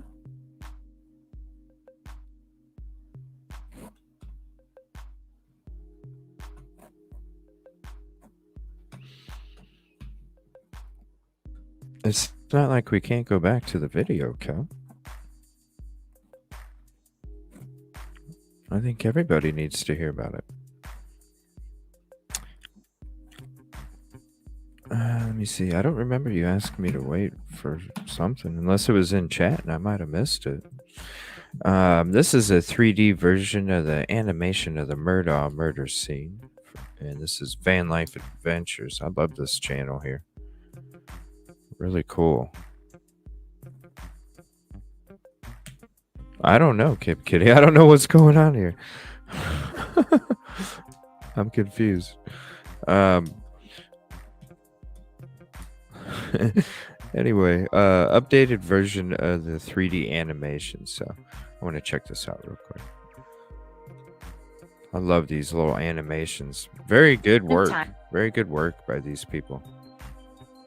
At 10:06, Alec arrives at the kennels to find Maggie and Paul laying on the ground. At this very moment of time, Maggie's phone is laying on the road, not far from the scene illustrated by this location marker here. To see how this happened, let's go back 2 hours in time. It's 8:08 p.m. Maggie's arriving home and pulls into the driveway. Oh, wow. She's unaware that in less than 45 Let me get minutes, rid of the closed she will be shot caption. and killed. So she's pulling. So Alec and Paul, seeing Maggie arriving, leave to go eat supper together. what? As she waits for Alec and Paul to get there, she warms up the food prepared earlier by the housekeeper. Alec enters the home and puts his phone down, purposely leaving it untouched and unused for the next hour. They all take 15 minutes to eat an informal dinner together. Alec tells Maggie and Paul to come down to the kennels with him to help finish spraying them down.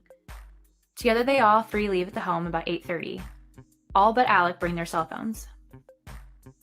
All but Alec. 2 minutes later, they are at the kennels. Whoa. Wow. Maggie heads straight to Bubba in the first kennel.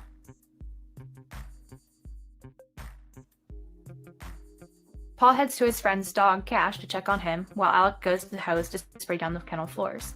While checking on Cash, Paul notices something is wrong with his tail and calls his friend.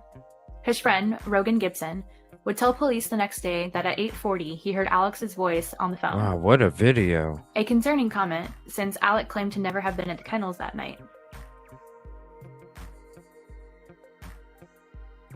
If we could step outside the video and freeze frame for a second, it would look like this. Whoa. Paul tries recording Cash's tail, while Cash looks through the fence at Bubba, who has chicken in his mouth. Maggie laughs and makes a comment about Whoa. it. Alec can be heard in the background saying Bubba's name.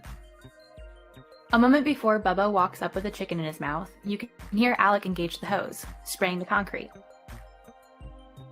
This is audio from Paul's kennel video, and you're looking at the spectral frequency display. I want you to pay close attention to this area here. Spectral. This is where we hear Alec in the background. Spectral frequency.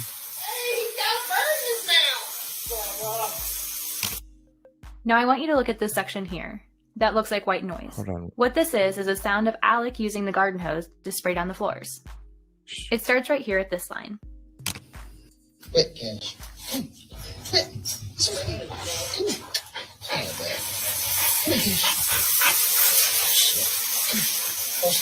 Wow. Let's go back to the scene. Wow. As Paul ends his video, you can still hear the hose spraying the concrete, letting us know that Alec was still there. Whoa. Part 2 coming soon. Holy crap. I want to watch that again, and I'm going to play it. Oh my gosh. Come on, YouTube. Where? All right.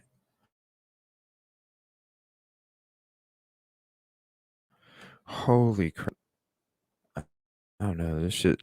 My internet's been weird too ever since all them storms last week. What program are these people? I don't know, Bruin. Holy crap. Here's a link to the video if you guys want the link. I mean, that just puts it all in a... What a perspective. You see the frickin' cars driving into the driveway areas. Good stuff. Yeah, you guys, Kel, you can share it whenever you hop up.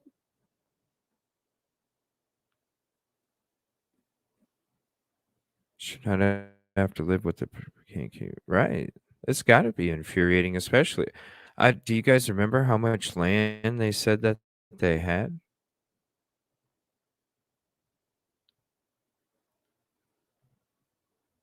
Living along the border, yeah.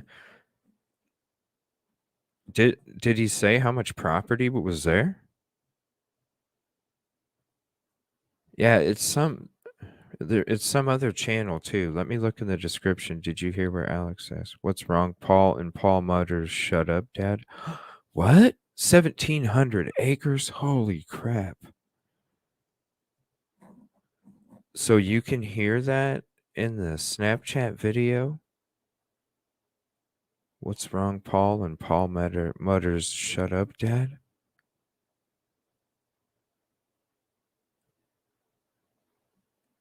Makes me think things much easier to see. Whoa, yeah, I know, right, SRB?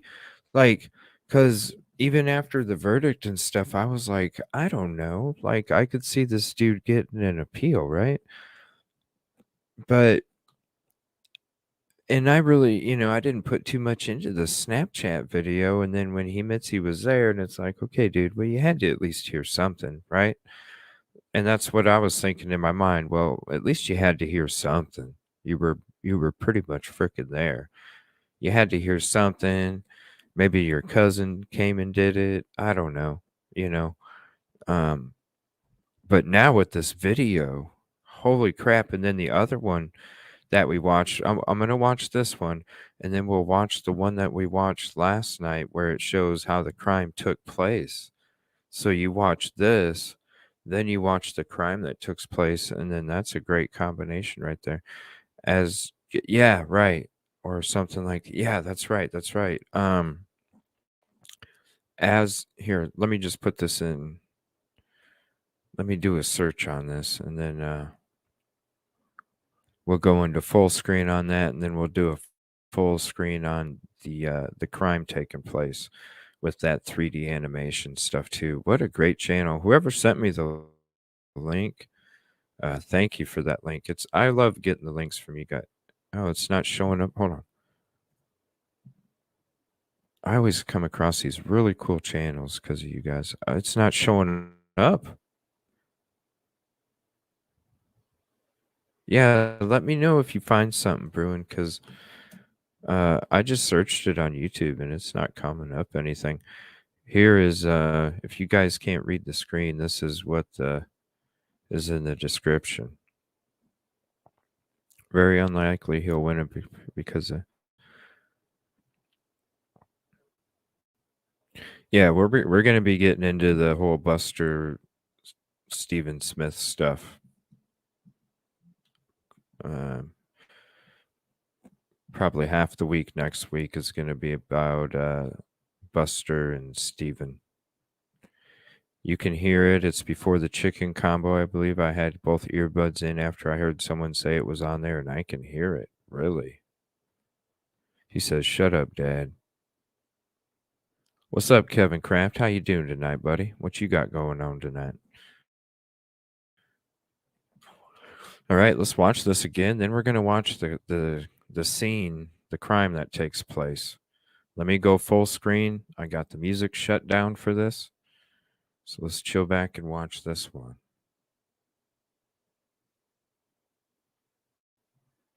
Wow. At 10:06, Alec arrives at the kennels to find Maggie and Paul laying on the ground. At this very moment of time, Maggie's phone is laying on the road, not far from the scene illustrated by this location marker here. To see how this happened, let's go back 2 hours in time. It's 8:08 p.m. Maggie's arriving home and pulls into the driveway. She's unaware that in less than 45 minutes, she will be shot and killed. Alec and Paul, seeing Maggie arriving, Wow. leave to go eat supper together. Bravo on this. As she waits for Alec and Paul to get there, she warms up the food prepared earlier by the housekeeper. Alec enters the home and puts his phone down, purposely leaving it untouched and unused for the next hour. They all take 15 minutes to eat an informal dinner together. Alec tells Maggie and Paul to come down to the kennels with him to help finish spraying them down. Together they all three leave at the home about 8:30. All but Alec bring their cell phones. What a video. 2 minutes later, they are at the kennels.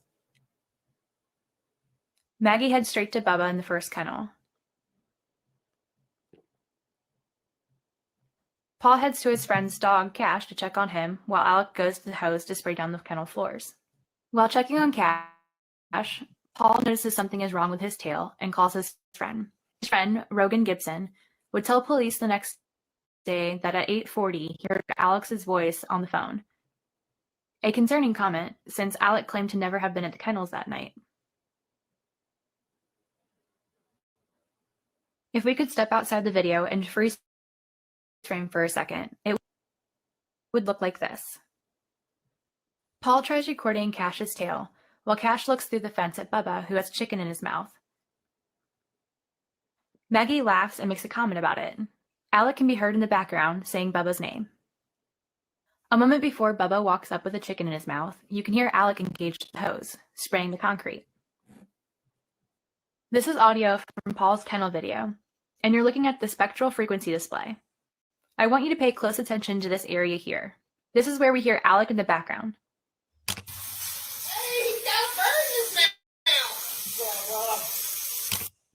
Now I want you to look at this section here. That looks like white noise. What this is the sound of Alec using the garden hose to spray down the floors. It starts right here at this line.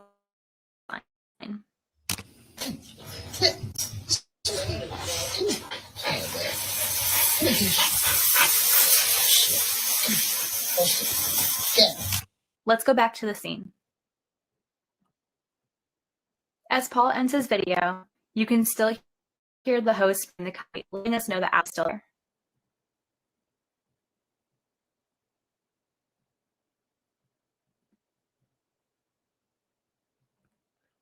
Wow. Okay. Now we're going to switch to this is part 1, 2, and 3, same channel. This is the crime taking place. And one of the stalls here is where Paul was taking the cash. It's also the video where you can hear the background. At the end of the building is where the feed room is. As we circle around here, we can see the doghouse and animal cage against the wall, which both had bullet holes in them. If we look at this whole view here, I'm going to show an animation later on of how this all possibly happened. And one last thing, I wanted to show how close the house was in this illustration. In my opinion, there is no way that someone couldn't have heard 7 AR shots being fired from the house and where the crime was. Kennel taking a video that ended at 8:46. A few minutes later, he was going to the. He's texting a friend. Text at 8:48:59. Seconds later, the first shot is fired. At 8:49:01, his phone is forever locked and never used again. Blood drips from Paul's left arm as he staggers to the door. The gunman, thinking he had killed Paul with the first shot, goes to get his other weapon, but is shocked when he senses Paul by the door.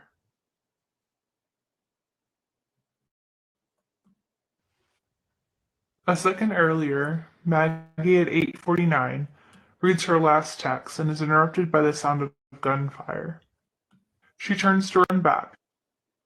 The gunman grabs his gun and runs to Maggie. As she approaches, Man. she sees Paul on the ground. This But is stops her. different.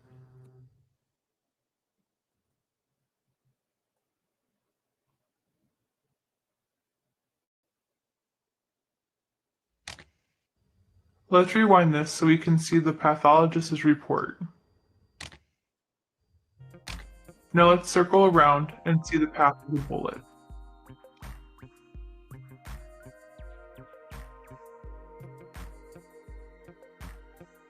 I wish they had like a brighter color for the paths because it is hard to see Here we it. see the 2 entrant wounds, one here and another here.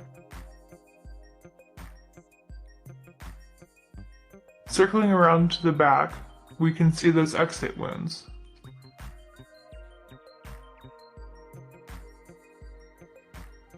Now we can see those wounds, one here and the other here. Continuing on to the last illustration, we can see how she was shot in an upward direction. Oh. The bullet going through her breast and into the head. Oh my gosh.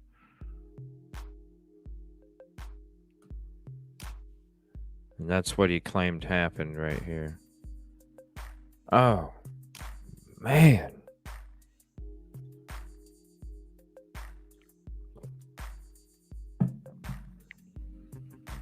Exactly, Kel. Something. But, hey, bravo to this channel and whoever makes these, wow. Amazing content.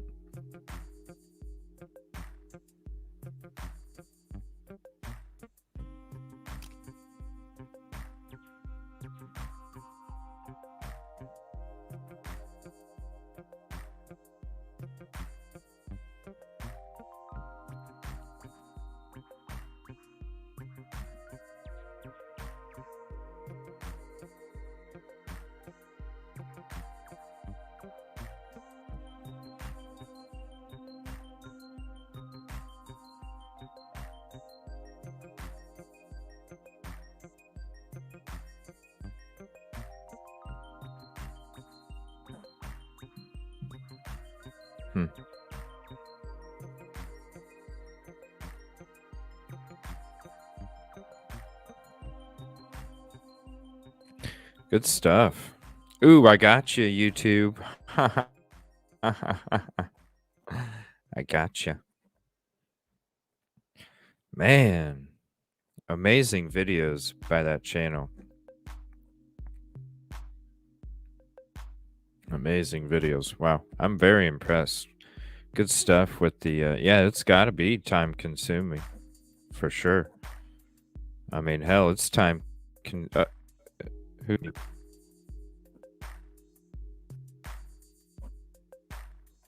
I shouldn't be on mute.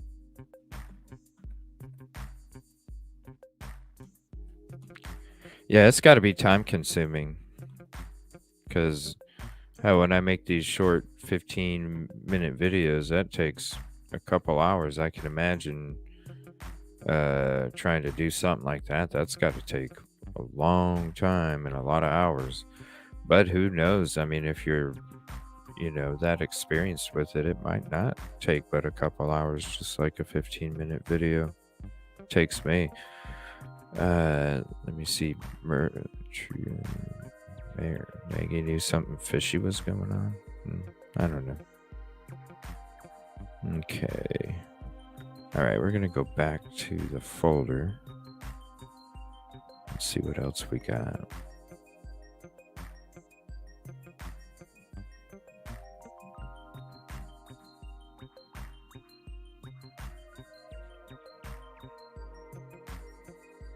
Then we'll have some games coming up tonight in a little bit. Probably about an hour. We'll have some games coming up.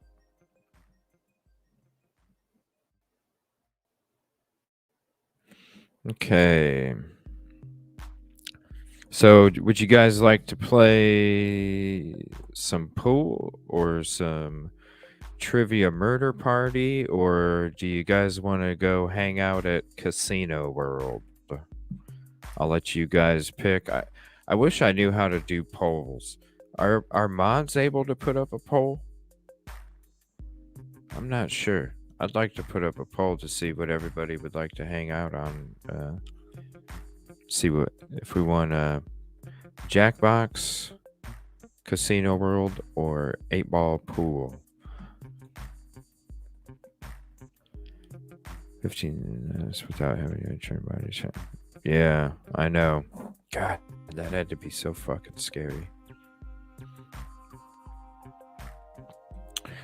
Okay, let me see. Isolation, huh? Crime Talk. That's kind of a lengthy one. Let's see what else we got here. Yes, the new Scream movie coming out. Oh my gosh, I gotta see it. Let me see here. What else? Okay. Oh, there's a new storm coming too, I guess. Major impacts. We'll probably watch that.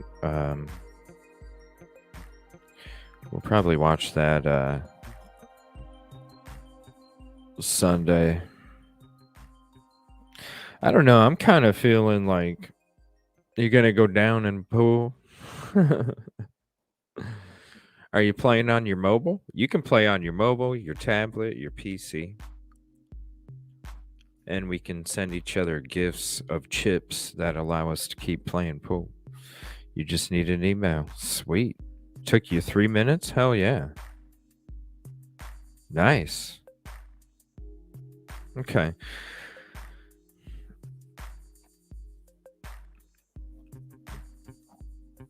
Yeah, I'm down for some poll. Do a poll before the show. Well, it's a live show, man. It's always on the fly. I'm sure I just gotta figure out how to make a poll. I'm sure I could do it during one of these videos that we watch, Let me see. Ooh, this came out. We talked about this case a long time ago. We actually watched, gosh, this is one of my first shows, I think. It was within the first week or two of my show. When I just had it, we talked about this Sarah Boone.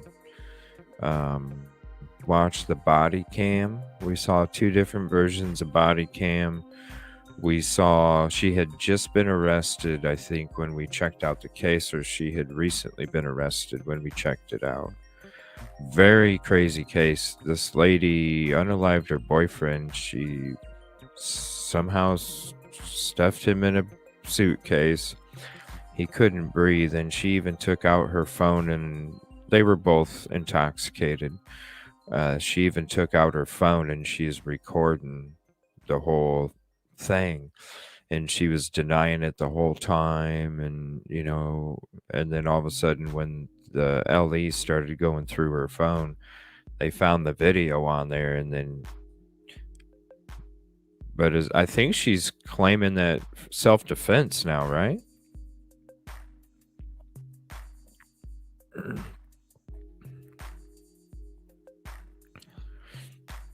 Yeah, I just need to. I'm still new to this YouTube, live stream, live show kind of stuff. So it's all a learning process. I just need to learn how to make a poll. I think I just go to the community page, or no, I got to go to the stream. I think. I don't know. I really don't know.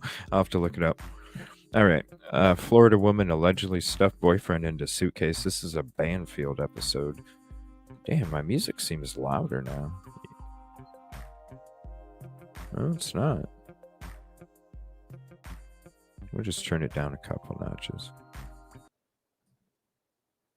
Oh. Now it's on mute? What? Boone will go on trial. 1 month from now, on April 10th, a woman named Sarah Boone will go on trial for allegedly zipping her boyfriend into a suitcase back in 2020. She recorded his pleas for help and then let him die. We're going to show you this video, the video of the recording. Keep an eye on the suitcase. Yeah, this video is crazy. This is a crazy video. Yeah, I watched her interrogation too, Kib Kitty.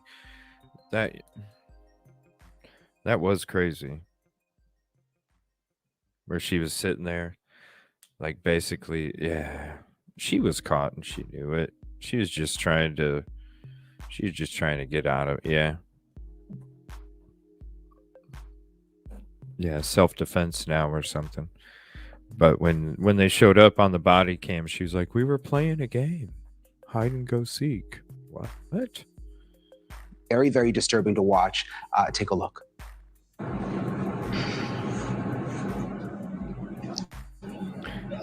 She probably got him so intoxicated that he passed out and then put him in there, I don't see how dude's gonna get.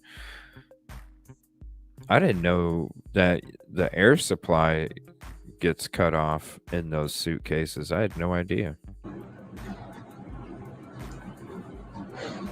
Sarah.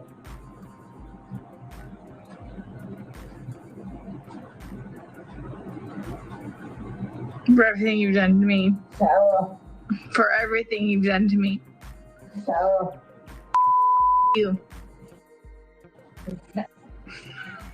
Sarah.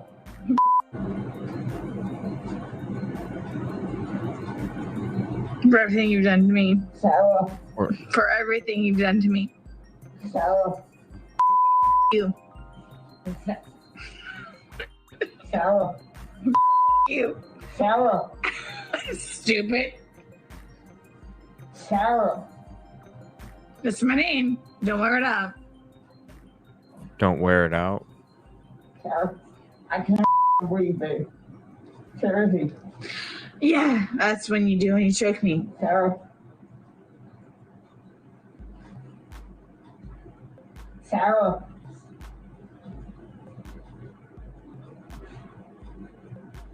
Sarah.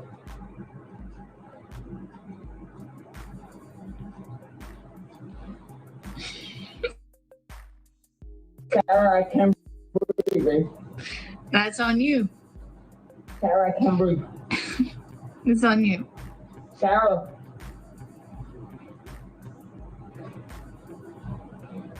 Reel around some. Might want to get video for it extra. Because I got this. Sarah. Reel around. Sarah.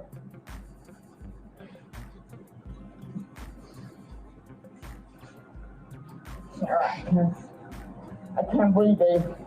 Oh, that's what I feel like when you cheat on me. Sarah, F you. When you cheat on me? Yeah. You should probably shut the Sarah.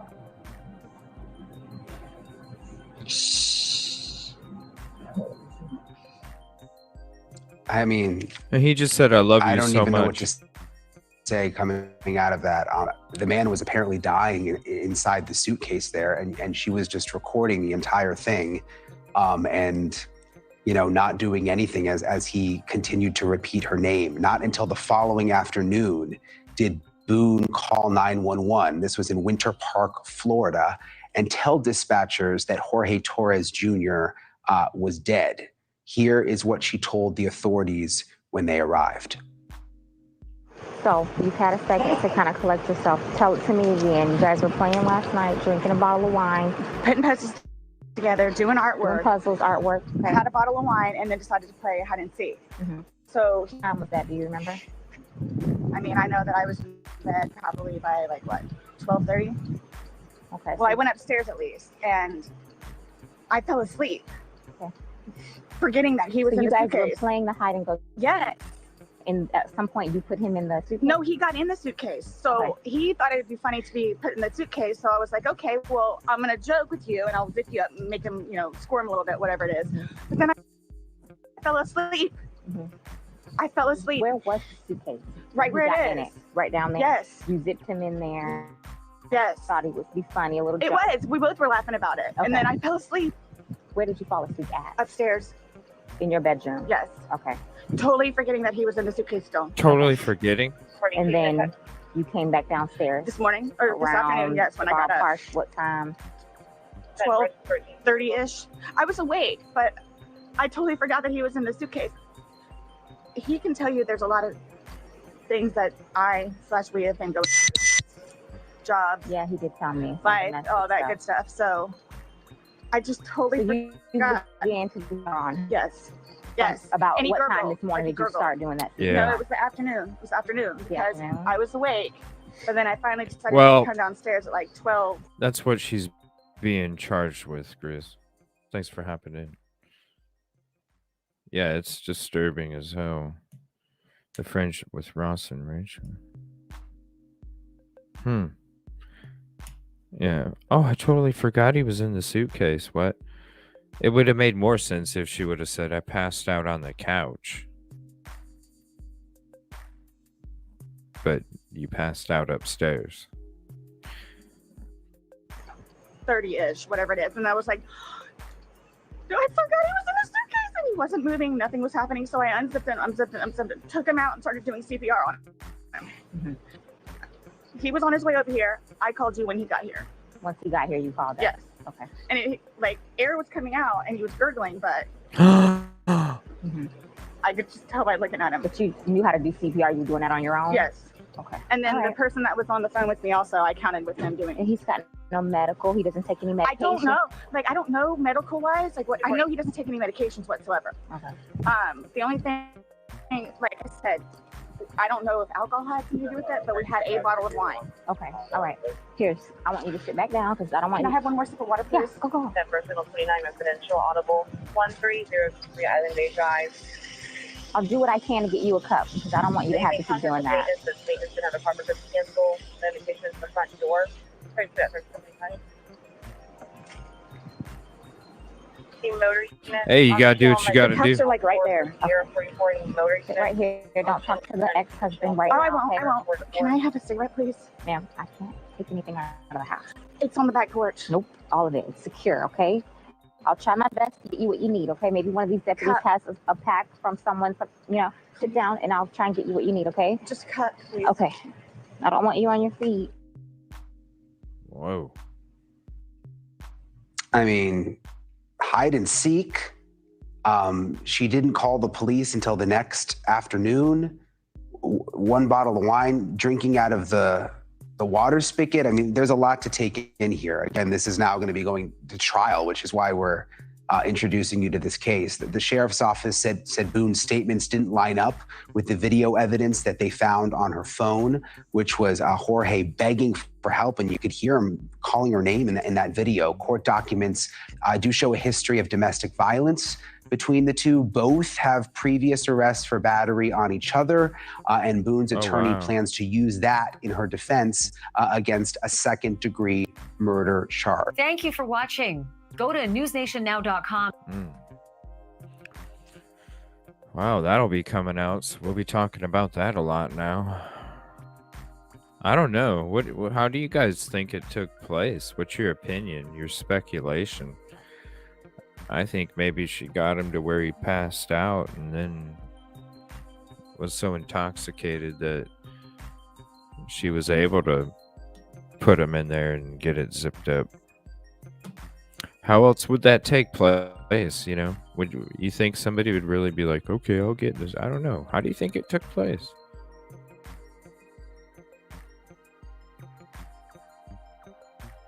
Thank God for all these cell phone videos and all these cases, you know? I need to figure out a way on my phone where I can just hit. There's got to be some kind of button combination thing on my phone where it automatically takes a video. I need to figure out how to do that. So I'm going to keep that. We're going to start my own Sarah Boone folder. I thought I had one already, but I guess I don't.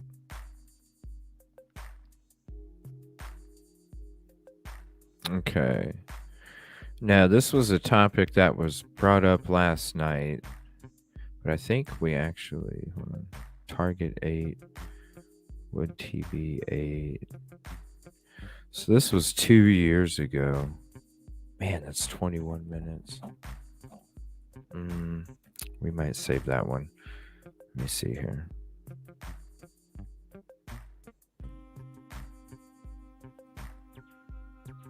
What do items in Kohberger warrants tell us? I do want to... Oh, wow, I did have something. Oh, this is another Arizona rancher. What do items in Kohberger warrants tell us? Locked up alone in maximum security. We're going to hit on both of those videos there. Hopefully it's Brian Enton.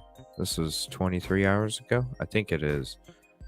I know there's a lot of stuff coming out about Kohberger, but I think maybe next week we'll have a dedicated show each night. I think that's what. And honestly, I don't know. The more as the night goes on, I don't want to promise, but I think I'm going to do a live tomorrow night. And I might do it on a specific topic. So, if so, you'll get a notification way early. But I'm thinking about maybe doing a stream tomorrow. We'll see.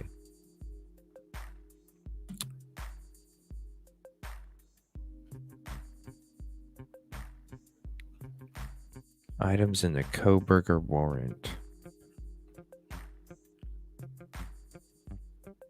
You put all of this evidence together, and there's a lot of it. You read all of it out like that. What does it tell us about Kohberger? Let's bring in Robin Dreek, retired FBI special agent and head of the counterintelligence NCE behavioral analysis program, and Katie Cherkosky. She is a criminal defense attorney and a former federal prosecutor. Thank you both so much for being with us. Robin, I want to start with you. You heard me list out all of those items, everything we know, and it's come in bits and pieces, so it's interesting to lay it all out like that. Obviously, a lot we still don't know, but based on that, what do you make of Kohberger's criminal profile at this point? He always strikes me from the very first time he was arrested that here's an individual that has studied this from books, and he has taken all his knowledge from research and no practical experience. And so it looks like he put together this project of his, and he gave himself an assignment for murder. And so that's what all this evidence looks like, is that he accumulated all these things, and the things he executed in the murder, like they can't find the murder weapon or the clothes he was actually wearing, he disposed of those because that's what the book said to do. Everything else that he accumulated, he held on to, maybe to be disposed of later or to be used in the future. But it strikes me as someone really conducting an experiment of an assignment he gave himself. Yeah, interesting. And he had that survey at one point, which was like an experiment in its own way. Robin, what do you make of, and I'm sort of fascinated by this, the book that they took and some significance to page 118? What do you think that could mean? That can be absolutely anything, because, and you said it earlier on, when they have the search warrant, they can't seize everything. They got to have a reasonable connection from the seizing agent's perspective of something that could be tied to the crime. And so if you have a book that is used in his field of study, it could be used and highlighted for something he was researching for school. It could also be something he's actually referencing for something he's trying to conduct in his life. It makes it challenging for a search team because it could have a lot of overlap, which is a little unusual, but it could be either or. And it's something, like you said, it has to be relevant. At least they have to think it's relevant to the murder investigation. So that's why I'm so fascinated by that. I wonder what it is. Katie, what do you make of all of this? What are you honing in on when we list out all of the evidence? And as a defense attorney, I mean, it just seems like this guy is getting harder and harder to defend with all of this stuff that continues to come out. Well, that's absolutely the case. And I think if I was his defense attorney, I would tell him, and again, I believe in the presumption of innocence here, but if he has any hope of avoiding the death penalty, I think that he needs to take a plea deal and express remorse as soon as possible. Any defense attorney is going to look at evidence that's seized and determine if there was any sort of issue with the search warrant, because it does have to be proper under the law. There were some pretextual stops here, the traffic stops that are a bit questionable in terms of whether they had proper basis to stop him and collect evidence of DNA that they then used to supplement their affidavits to get these other items. So any defense attorney is going to try to see if there's any way to keep some of this out. If they can't, then the next thing you have to do is try to present any other reasonable explanation for why you might have things that seem suspicious, like gloves, black clothing, etc., but maybe you have an innocent explanation of some sort. But in this case, with the circumstantial evidence mounting against him and all the physical evidence at that, I don't know that there's much fight to be had for the underlying crime. It's interesting, Katie, you bring up plea deal to avoid the death penalty, but with all of this evidence and one family at least already saying that they want the death penalty, and it seems, at least from what we know, that the prosecution has somewhat of a pretty solid case. Why would they even be considering a plea deal? I mean, do you think they would even consider it, Katie? Huh. Well, in terms of a plea deal, I'm not necessarily saying that they would agree to that. It's more a matter of Koberger trying to mitigate his ultimate sentence, because if he pleads guilty, whether he has a deal or not, there still has to be a determination as to whether he gets the death penalty. And if he expresses remorse and there's more of an explanation up front, then that's going to probably be his best shot to avoid the death penalty if that's his goal in all of this. So it's not necessarily a deal. It's just a decision to plead guilty, what they call a naked plea, essentially, without any protection, but to do so to get some sort of potential benefit, some sort of leniency in terms of sentencing. Interesting. Thank you for watching. Go to newsnationnow.com to find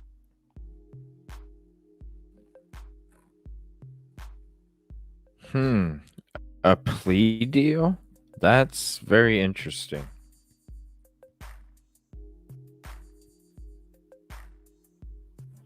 I hear you, SRB. I hope that headache goes away. Oh, that sucks so bad. Maybe a hot towel on the head. A plea deal. All right, Murdaugh locked up alone. I did get a lot of links today for this topic here about him being locked up by himself. There is a crime talk. What's up, JSD? There's a crime talk that talks about this, but I'm going to go ahead and stick to the Banfield with Brian Enton. Nothing much. We're just going over a bunch of the updates that came out over the last day or two. Promoted your show at the beginning. We'll be there Sunday. I'm excited for that one. I love the Delphi stuff. I'll probably get on tomorrow night. I'm thinking I'm going to do a Stephen Smith show tomorrow night. I think I need to get as much information as I can about that case, and I need to really just dig into it. Dig into it. I might even get on before my normal 7, actually. I'm feeling like a long stream. I can't promise you, but as of right now, I'm feeling like a long stream tomorrow night and just diving deep into the Stephen Smith case, all the information we can find out. Another show Monday night, and then an open panel, opinions and thoughts on Tuesday night with everybody on the open panel. JSD, if you're not busy Tuesday night, please hop on there. Anybody that would like to hop on, I have 10 chairs at the table, and it's going to be your opinion and thoughts on everything that we've talked about Sunday night and the night that I have my special guest on. And so we can kind of talk about, I'm thinking Monday night I'm going to be having my guest, so I'll reach out to her, ask her if Monday night's cool. I might be on earlier than normal. It just depends on what her schedule. So I don't know a time yet, but probably tomorrow I'll have everything for sure set up. It's just on my end, so I just want to make sure that I know as much information as I can get. And then we also have an opportunity on Tuesday to kind of have an open panel opinion and thoughts. And then I'd like to hear what you guys think about it all too. So I'm really feeling like I might be getting on tomorrow night. But if I don't get on tomorrow night, then I'm definitely, we're going to knock it out on Sunday. And yeah, that's what I'm thinking so far. So I'll put out the future notification show descriptions and all that stuff, so you can click on it. So whenever it does go live, you can check it out. Yeah, we're going to be playing some games here in a little bit, JSD. Yes, please feel better. The whole family too, because isn't your son sick as well? I'm glad you're feeling better. Yeah, we got 8-ball pool. Kevin Kraft. He said, what'd you say, man? It only takes 3 minutes to set it up or something. I remember you saying something about that in chat, how easy it was. And I remember Kelt asking, Kelt, were you able to set it up just in case? Yeah, we missed you. I'm excited for your show Sunday. I can't wait, Justice. Let me go back to that again real quick before we get into this last video or two here before we start playing some games. Let me see here. We're going to go back there. I'll throw out that link again for the show.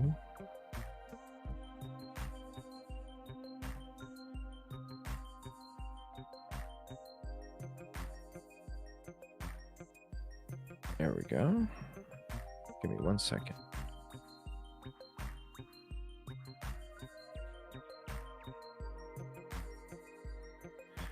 Good night, Kib Kitty. Thank you so much. I appreciate it. And I'm so glad that you're happy with your hat. I'm so excited it had, because she was asking me, she was like, does it have that kind of strap? And I'm like, I think it does, but I can't promise you, but I'm pretty sure it does. And it does. I'm so happy for you. I'm glad you're very happy with the hat. It makes me happy that you're happy. Yes, Justice Served Daily got a show coming up. Some more stuff about Keegan Kline. What? 2 o'clock Sunday afternoon.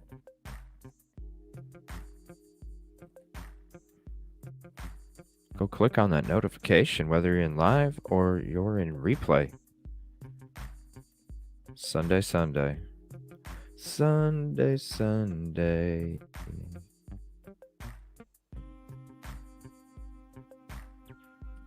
Thank you, everybody. please hit that like, subscribe if you're not. Leave a message. I have my notifications set. Good night, Kitty. All right. So let's go to this Alec Murdaugh video real quick. We'll check this out. And then we'll go from there.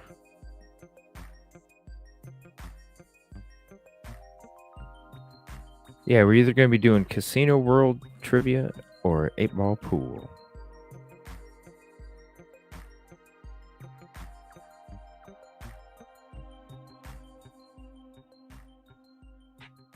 Alec is reportedly being kept alone in maximum security while South Carolina prison officials decide where exactly they are going to house him permanently and long term. For now, he is at Kirkland Correctional Institute, where, according to reports, officials fear that other inmates might, quote, want to take him down a few notches due to his notoriety.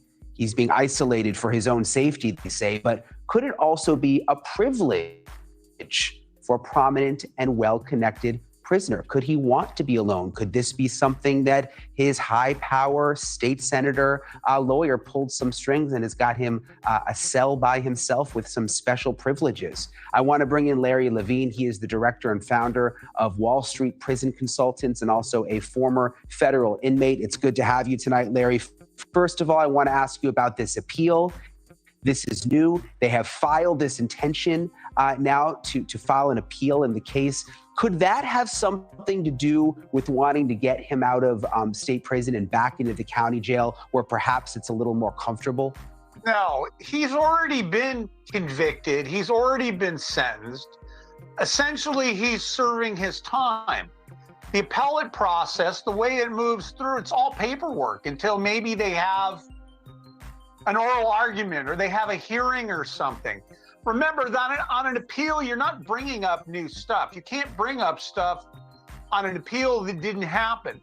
So now everything is in the record. And this is why a lot of times lawyers bring things up. So the stenographer gets an actual record of it.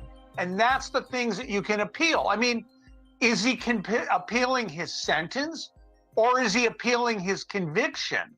So you need to look at what he's appealing very carefully. He was found guilty by a jury. So there's no question This that guy's crazy. he is guilty. He was found, he was legally found guilty. That's his conviction. Now, is he trying to say that he didn't deserve a life sentence? Well, I'm pretty sure that judge knew what he was doing. And by statute, he was allowed to give Alex Murdaugh a life sentence, and that's what he got. I do wonder, though. The judge abused his discretion.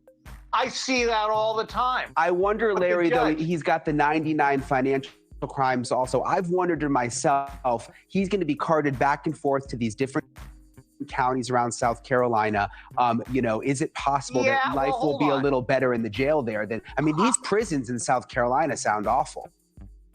That takes a lot of time, money, and resources. And a lot of these crimes, these financial crimes, these could be federal crimes. We really don't know if it gets handed off to the feds or not. Nowadays in prisons, they have like Zoom type video setups. Yeah. They know inmates have to testify and appear and go before proceedings. So he may never get out of that prison. I mean, where he's at now, that's a custody and security classification center where they're going to figure how cuckoo this guy is and where they're going to put him. But he's not going to really do his time there. So he's never getting out. There's this new appeal reporting is today. Just a waste of time. Yeah. All it is. Well, I want to get to this, Larry. There's new reporting today that he may be able to buy a TV for his cell where he is because he stays in the cell.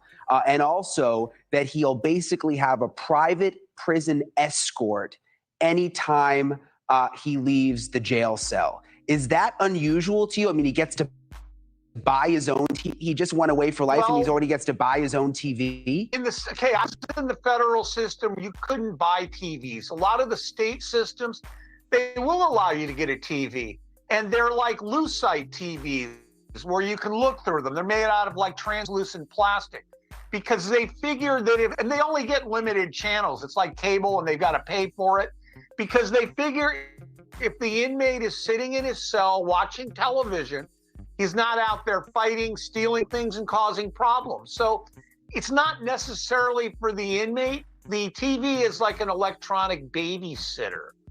And the guy that's following him around, he's got a staff member, a CO following him around. They're not doing that because he's Alex Murdaugh. Well, they are. They're not doing that because he's special. They're doing that because Alex is a target. First of all, killed his wife, allegedly. He killed his wife and killed his son. His family were prosecutors in that county, and there's a good chance this guy could become collateral damage. Somebody wants to get to him. He's got money. There's no question about it. Don't believe what you're hearing. And I would think the most important thing, can you imagine somebody up and coming, they haven't been in prison super long, but they want to gain some notoriety. So they go and take somebody like Alex Murdaugh out and kill him. And that person will have street cred like you've never seen before. And the prison, they don't need these problems. They don't need the bad publicity.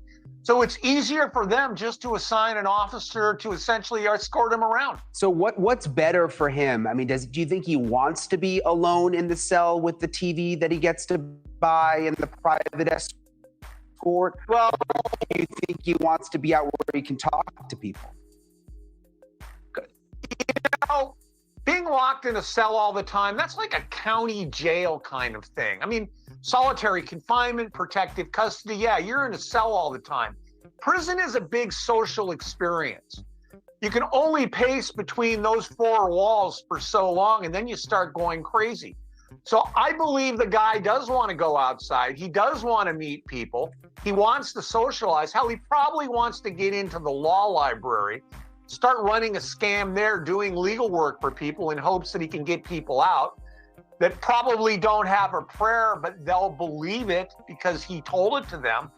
If I was him, I would want to get into general population as quickly as I could. Thank you for watching. Go to newsnationnow.com to find.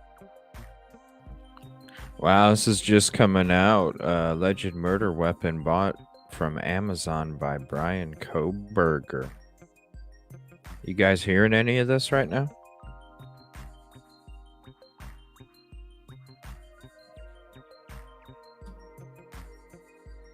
I'm gonna go to Amazon real quick.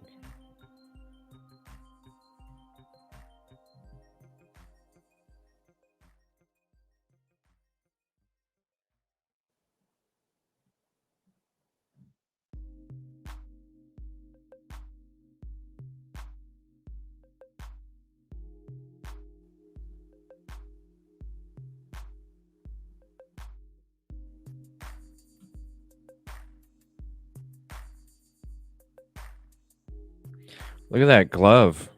What does that glove come with it too?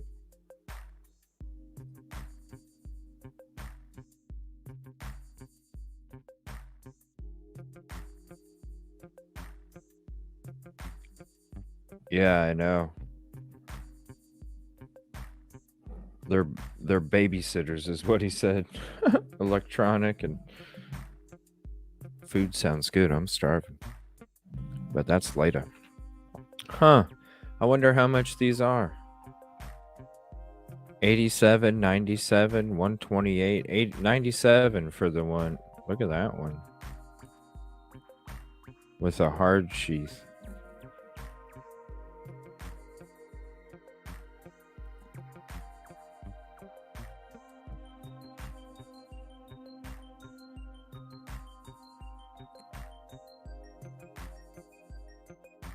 And there's that one right there, 97.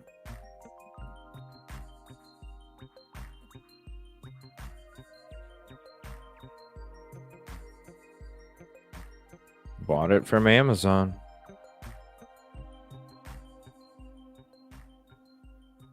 Man.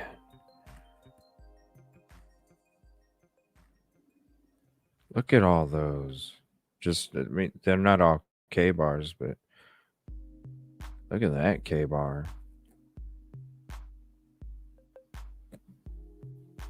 Whoa.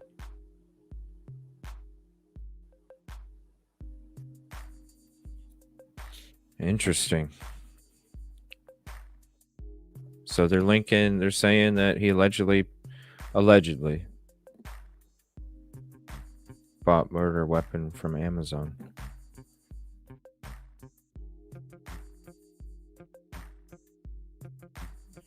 Wow. All right, that just came across. I just saw that popping up on the break, and I figured I'd bring that up, see if anybody knew anything about that. I'm just hearing about it. Free rent. I know, I'm starving too.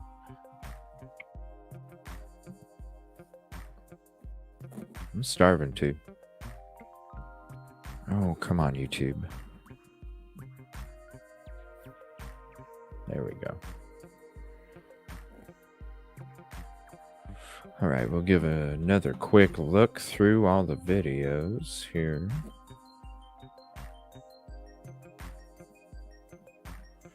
$97, it looks like. You can get the same thing. Pizza. Oh my gosh, pizza. Sounds so good. I had Little Caesars on Monday. Oh man. They changed their pepperoni or something. That shit is bomb. They like changed their pepperoni and everything. All right, crime scene expert reacts to Murdaugh sentencing. This is another link that somebody sent me earlier. Thank you again. And I think he was on News Nation last night. Or a video that we watched. Ooh, cheeseburger. Yum. Fox Carolina's great uncle. Here, let's rewind here. And we are hearing from investigators and crime scene experts about Alec Murdaugh's life sentence for killing his wife and son. Dr. Kenneth Kinsey in Walterboro today. He was the witness the state called to disprove the theory that there were two shooters in this case. Now, his testimony left a major mark on the jury. Fox Carolina's Grace Runkle spoke with him after the sentencing. She has more on his last message to the jurors. Dr. Kenneth Kinsey became a literal star witness during this trial, arriving to a crowd cheering as he walked into court for the last time. Now, he was the last reply witness called by the state, so his testimony was the last those jurors heard. Kinsey is a chief deputy for the Orangeburg County Sheriff's Office and served as the crime scene reconstruction expert for the state, mapping out how Maggie and Paul were possibly killed. He told jurors the defense's experts were operating on absolutes. Testified there's no way Alec Murdaugh could have been the shooter, and it would have had to have been two shooters instead. Meanwhile, Kinsey says there are no absolutes in crime scenes and concluded Murdaugh couldn't be ruled out, nor could the two-shooter theory. Before the jurors were dismissed for one last time, Kinsey says they requested to speak with him. They thanked me.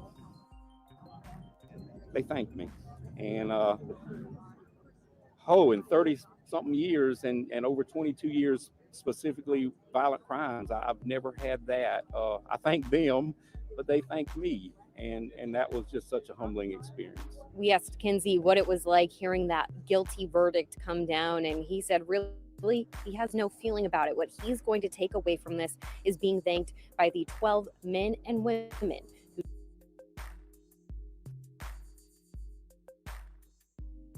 decided this case. In Walterboro, Grace Runkle, Fox Carolina News.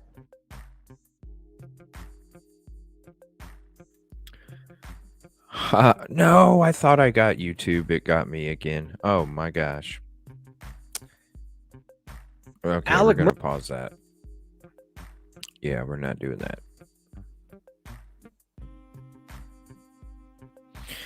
All right. So it's about... Ooh, I like this painting back here. This is... They're doing a alleged murder weapon bought by Amazon. This is Crime on the Record. I came across their channel. They had some interview. I think it was the Debbie Collier case. I think he had her daughter on there, and then that channel just blew the fuck up. Man. But yeah, that's a really cool painting back there. But there's the video link for that. So it's about that time to figure out what kind of game we're gonna play.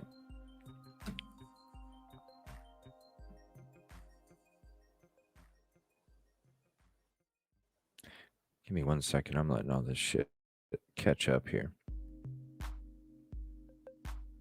This YouTube's acting crazy. And let me see here. And Kelt, I'll reach out to you in email about that topic. I'll send you an email after the show. Let me see here. All right, so what are we playing tonight? We're going to hang out in Casino World. And I'll go ahead and throw out a panel link if anybody would like to hop up. You're more than welcome. We're just going to be chilling, hanging out. We're going to be doing some games. Because, Kelt, I was actually thinking about this. I'm thinking, I don't know, what are you doing next Thursday night? I'll just ask you right now. What are you doing next Thursday night? I kind of want to. I wouldn't mind having a show where we talk about the cartel stuff, because I do want to cover the cartel stuff. But I want to have a show where we talk about the cartel stuff. We do all of the rancher stuff. Well, I'm asking what you're doing Thursday night. I'm asking you out on a show date. I want to see if you want to join the show with me on Thursday night, and let's just have a show about the cartel stuff, and anybody else that's knowledgeable in this stuff as well. You're more than welcome to join too. The cartel stuff, the rancher stuff. Let's get, instead of doing just a little teeny amount of time on it, on one of these open topic shows, let's actually feature this stuff. Okay, so I'm thinking we get as much information as we can for that, and I think 5 or 6 days I think would be plenty of time to get a decent amount of content for us to just focus a whole show on that. Yeah, the cartel stuff, the Arizona rancher stuff, because we watched that video earlier, and that's such a sad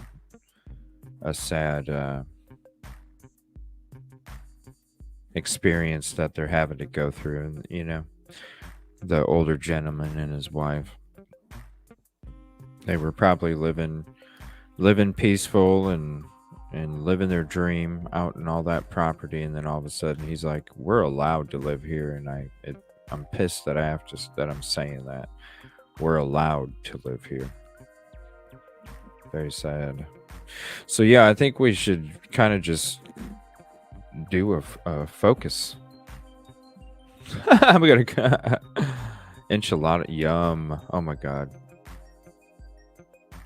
I will get more info on that rancher cartel stuff. Would be more of what I see. Yeah, that'd be sweet. Yeah, let's get all the information we can, and instead of talking about it on an open topic show, let's have the description be that topic, and let's do that Thursday.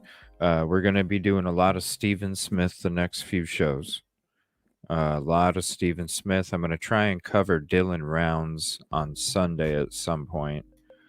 I might do that Sunday morning because it'll probably be just a short show for the Dylan Rounds stuff. Maybe like a 2-hour episode for the Dylan Rounds stuff.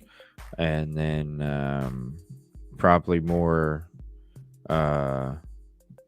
Stephen Smith Sunday night. I'll probably be on tomorrow night focusing on Stephen Smith. I need to collect all the information I can about that case. It's so crazy.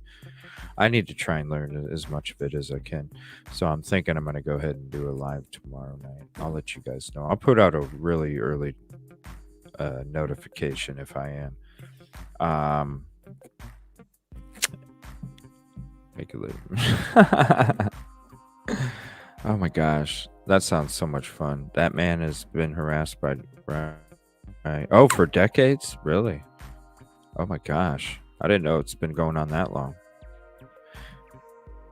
And thank you everybody that's purchased something.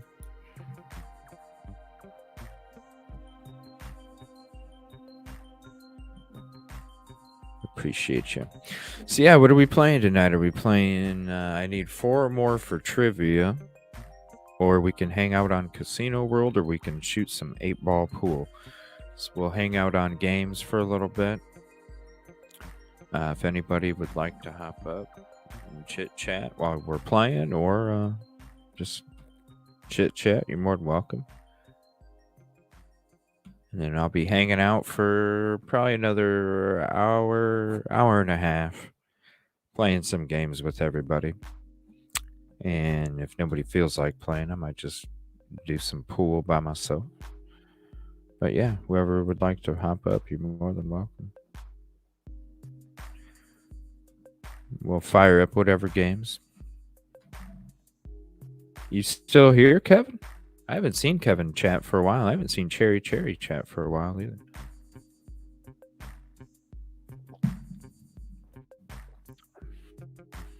Signed up to sell Color Street. What is Color Street, Cassie? And if you'd like us to promote whatever you're selling, let me know. Send me some links and I'll post it.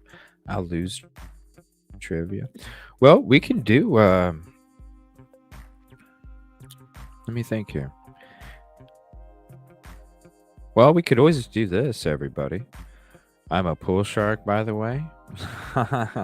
Hey, I'll throw up my invitation. I'll go to, whenever I do play pool, I'll put up on there like how you can invite me or whatever, or just look up Evil CJ on Facebook, and you can add me that way, and then we can link up and shoot some pool. I'm loving this 8-ball pool from Facebook, and it's cool because you can play it on your mobile, your tablet, your computer. It's nail strips. They also sell hand nail care and will be coming up. Yeah, let me know, Cassie. Hell, make a Facebook. You got a Facebook for it already? Send me a link.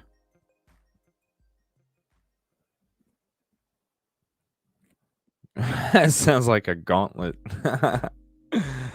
Yeah, you guys want to watch CJ get his ass kicked and pulled by everybody tonight? Let me know.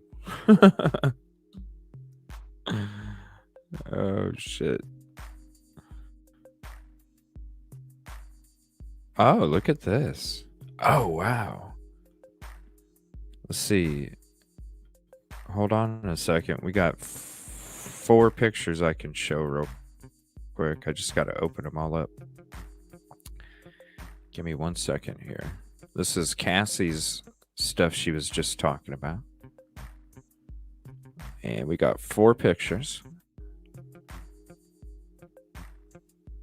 All right, let's check these out real quick. Got them all loaded up. Let me see here. All right, so here's the first one. You do have a Facebook group? Okay. Yeah, about 2 years now? Oh, shoot. Yeah. Somebody's going to whoop my ass. Who would love to know more about nail stuff? Right there. Okay, here we go. Let me get rid of the comment. Well, I mean, I love supporting everybody that supports me, for real. You guys mean the world to me. And I try and do whatever I can. Let me get rid of that out of the way too. There you go. Okay, so these are solids. We got 4 pictures. Look at all those. Wow, look at all those colors.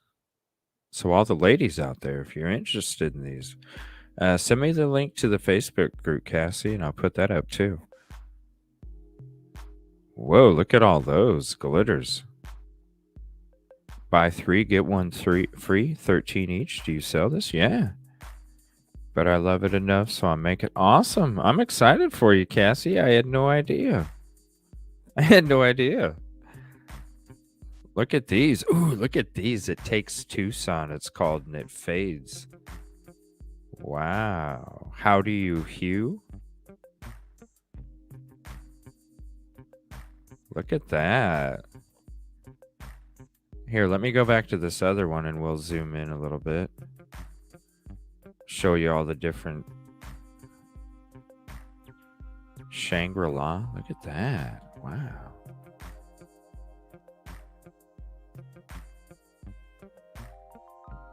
Look at all those choices. And then these are glitter dipped. Glitter dipped. What?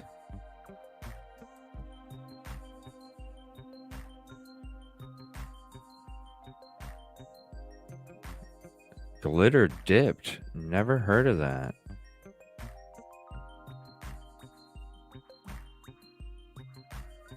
Nice. Let me see here. For some reason, the link's not coming up. Let me try it again.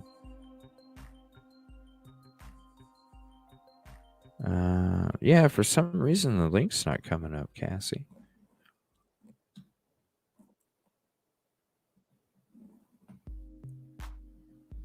Glitter dipped.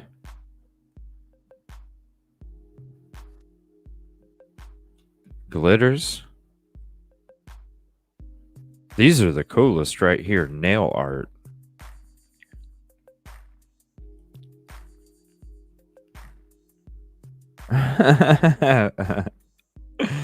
Well, that's what I am. Yeah, it's not letting me click on it, so I'm copying it and pasting it. Can you send it to me on Facebook, Cassie? It's like I copy and paste because it won't let me click, and then it just comes up Google search. So if you can send it to me on Facebook.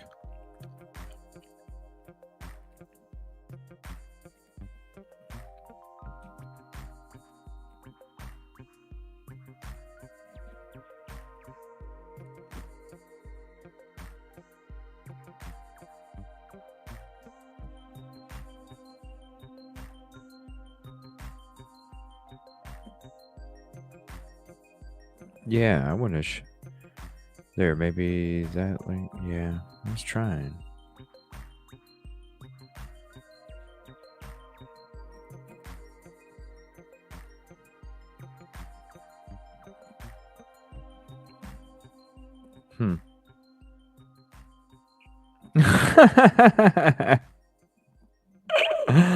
Oh shit. Yeah, you can drop it in chat too. I want to show it though. Let me see which. Give me 1 second.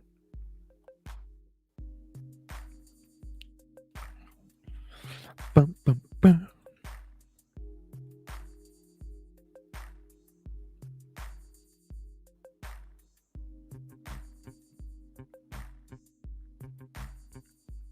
We love USRB.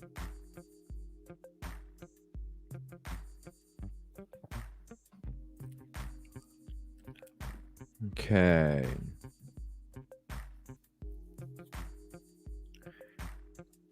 Yeah, I still haven't got a...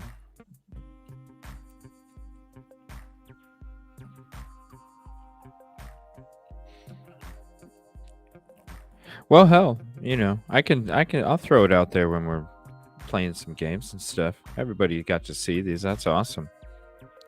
Fake... Freaking cowboy is... Hey, that's right. Oh, what a shitty playoff game. Gosh, what a shitty playoff game. You come out with trickery at the end of the game with that formation, and then you get a, 6-yard pass up the middle for nothing? Yeah, we'll get it figured out. We all know now. Look at that. Such cool stuff. I'm excited for you, Cassie. It's going to be neat. And we can do another... We'll do some games some more either tomorrow night if I'm doing a show or Sunday night or something. We can do some games. We'll do some games on another night this weekend too. It goes to YouTube.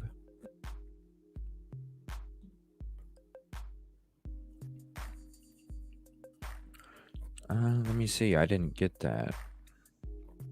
My YouTube chat's always so buggy. Give me 1 second.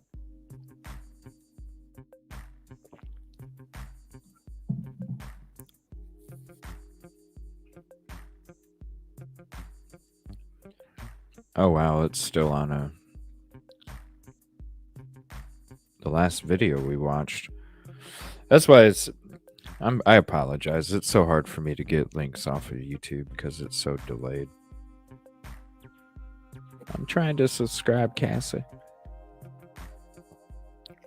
This thing is taking forever to catch up.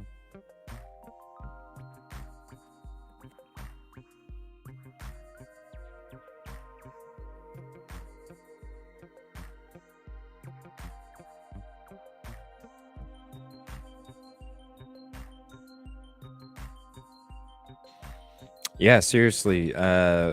My YouTube chat still has Kib Kittian talking a whole bunch. Yeah, it's way delayed. Here, I'll share it. Look. This is how delayed it is. It's nail strips. Yep, now we're almost getting there. See, I don't lie. I've been waiting for this. It's been doing this the whole time that I've been sitting here waiting for it to update. You're such a boy, CJ. Yeah. Now, SRB mentions having to hop back in here. All right, there's the... Whoa. Hold on. Yeah, it won't even let me click on it. There we go. Thank you. YouTube channel. There we go. Good night, Dre. I appreciate you. I want a color named after me. Just not sure what color it would be. Subscribed. There we go. I got to add that to my... Ooh, Cassie. Go to your profile and... Oh, you got one already. Here we go. Beautiful. All right. I need to add that to my other creator links section now that we got Cassie up there. Congratulations, Cassie.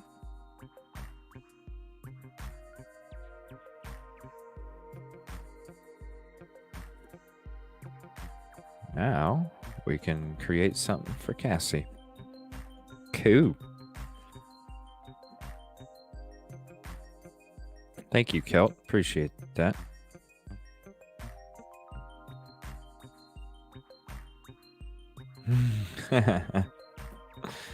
Yeah, that'll be neat.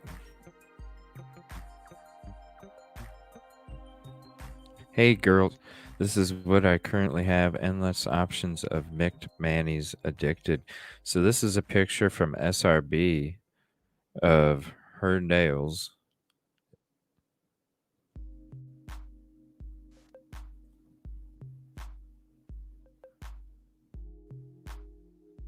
Is it going to let me?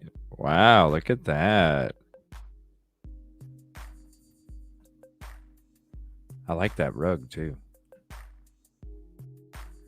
Looks neat. Just need plain ones. Yeah, I'm excited. Excited for you, Cassie. Awesome. Kevin, what's up? You still laying out, man? All right, so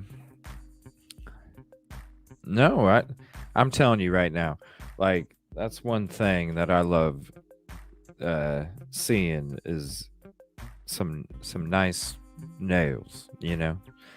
It's always creative, you know. It's personality.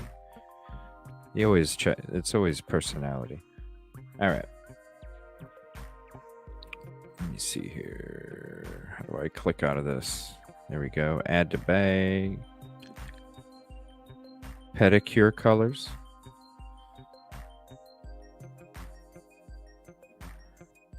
So is this on a... Oh, gosh. Is this on a... Yeah, well... Yeah. Definitely send me a link to your Facebook group and stuff, and then people can go there and do some purchasing. That'll be really cool. Yeah, that is a cool color.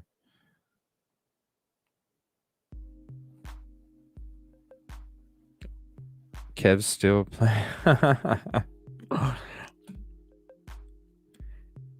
Yeah, send me whatever links I can do to help you out, Cassie. I'm excited for you. All right. Let's close down the YouTube. So Brian Koberger allegedly nails chat. Oh yeah. You need to rewind, Cherry Cherry. She's gonna be starting to sell. We have all the colors that we went through. Maybe just what, 10 minutes, guys? Just we're just getting ready to set up some games. Yeah, just go ahead and rewind maybe 10 minutes ago and you'll see exactly all the colors. I went ahead and closed all the tabs already, but I still have SRBs up there. Oh yeah. And also Cassie has a YouTube channel. So if you want to sub to her, I'll put the link out there again. Ooh, nice. There we go. Whoa. Right there.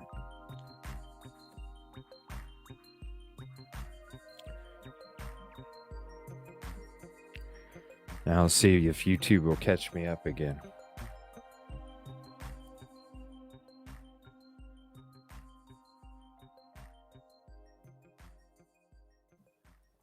And it's because of you guys. I get so many compliments on everybody in chat. Seriously, you guys, I'm just one person and it takes a family, and you guys are the family that creates it, because as soon as people come in, you are the ones greeting everybody and making everybody feel so special and making everybody feel so welcome and making everybody feel like their voice means something. And so I appreciate all of you guys, because you guys are the gatekeepers. You guys are the ones that give the first impression, besides, my case talking and all that other stuff. As soon as they come in, the first impression is you guys. And that's why I go to the lengths that I do to make sure that I can protect you guys as much as I can from all this crazy shit out there. So that's why I say I appreciate you. That's why I have my little thank you message to everybody that I put up when I'm doing my streams. It's because of you guys. I know a lot of people say that shit, but I hope you guys can feel the words when I speak them to you. I mean it. That's the wrong. Cassie.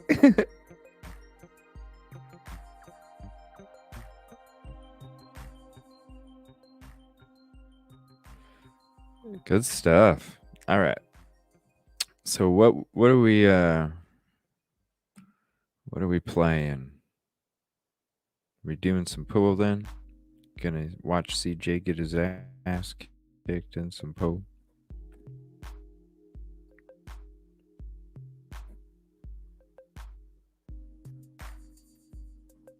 All right, let's get this stuff closed down here. We'll get switched over.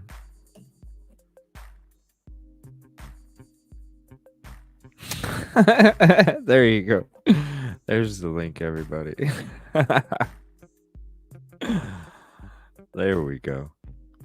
Can you do me a favor, Cassie? Because YouTube's being dumb. Can you do me a favor and send me that link to Facebook, please? And then what I'll do is I'll kind of like what I do with Kevin. And speaking of Kevin, I'm going to throw his link up there too. Kind of like what I do with Kevin. I have his Facebook group for his business, and then I also share his YouTube link as well. All right, so we're going to get into some games here. I appreciate you hanging out.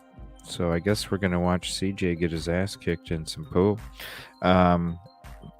Kevin, if you're hanging out and you're available, you want to hop up on open panel. And good night, Punksy. Thank you for hanging out. You want to hop up on open panel, or are you just going to be playing from the chill back? If you can explain to everybody, I made my fucking evil CJ Facebook a long time ago. I honestly don't even remember how to. But if it's easy, if you want to just explain how easy it is to everybody, shoot you a message.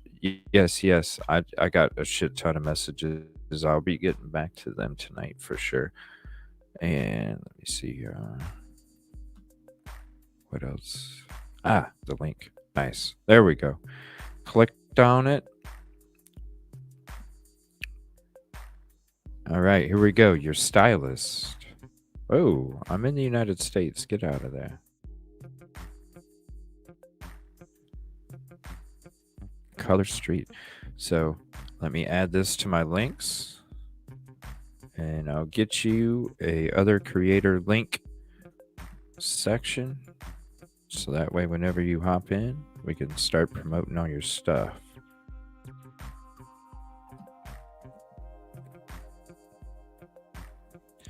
Yes, good night. I hope you feel better, SRB.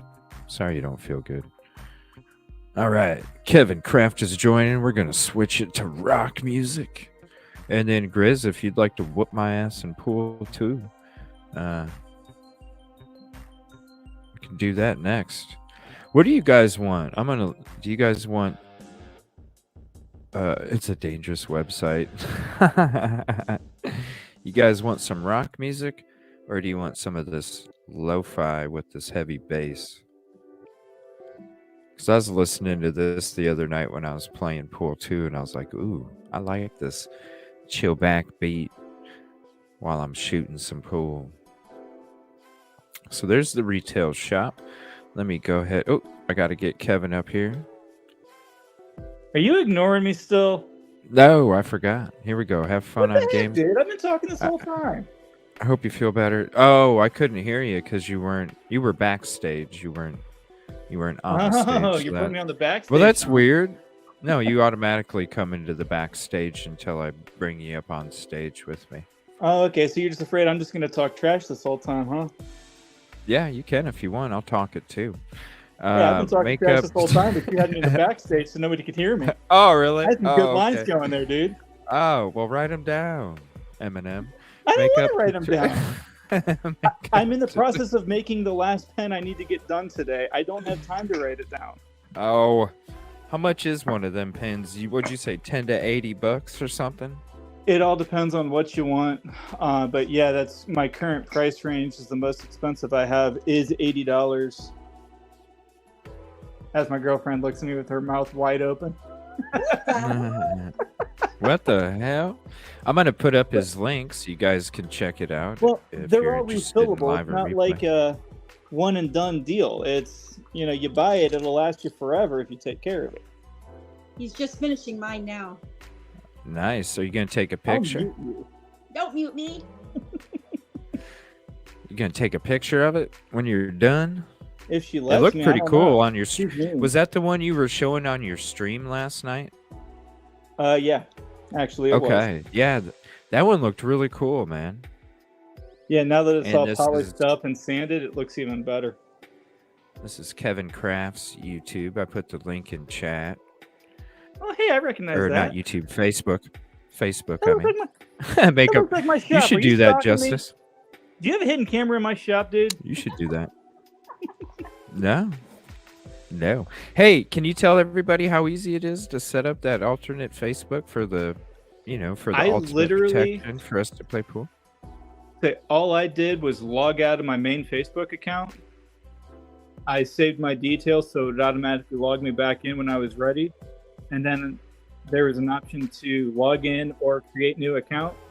I just hit the create new account, typed in Kevin Kraft as the name, and threw in a second email account that Facebook didn't have and set it up right from there. Which I've actually been wanting to do for a minute anyway, just in case I lose access to my personal one. I can still get access to my business page on there, but that was just a decent excuse too, because let's be honest, I've kind of been playing full all day now because I got it. And I tried sending you a friend request on Evil CK too, but you didn't pick up, or you haven't. Yeah, I accepted it.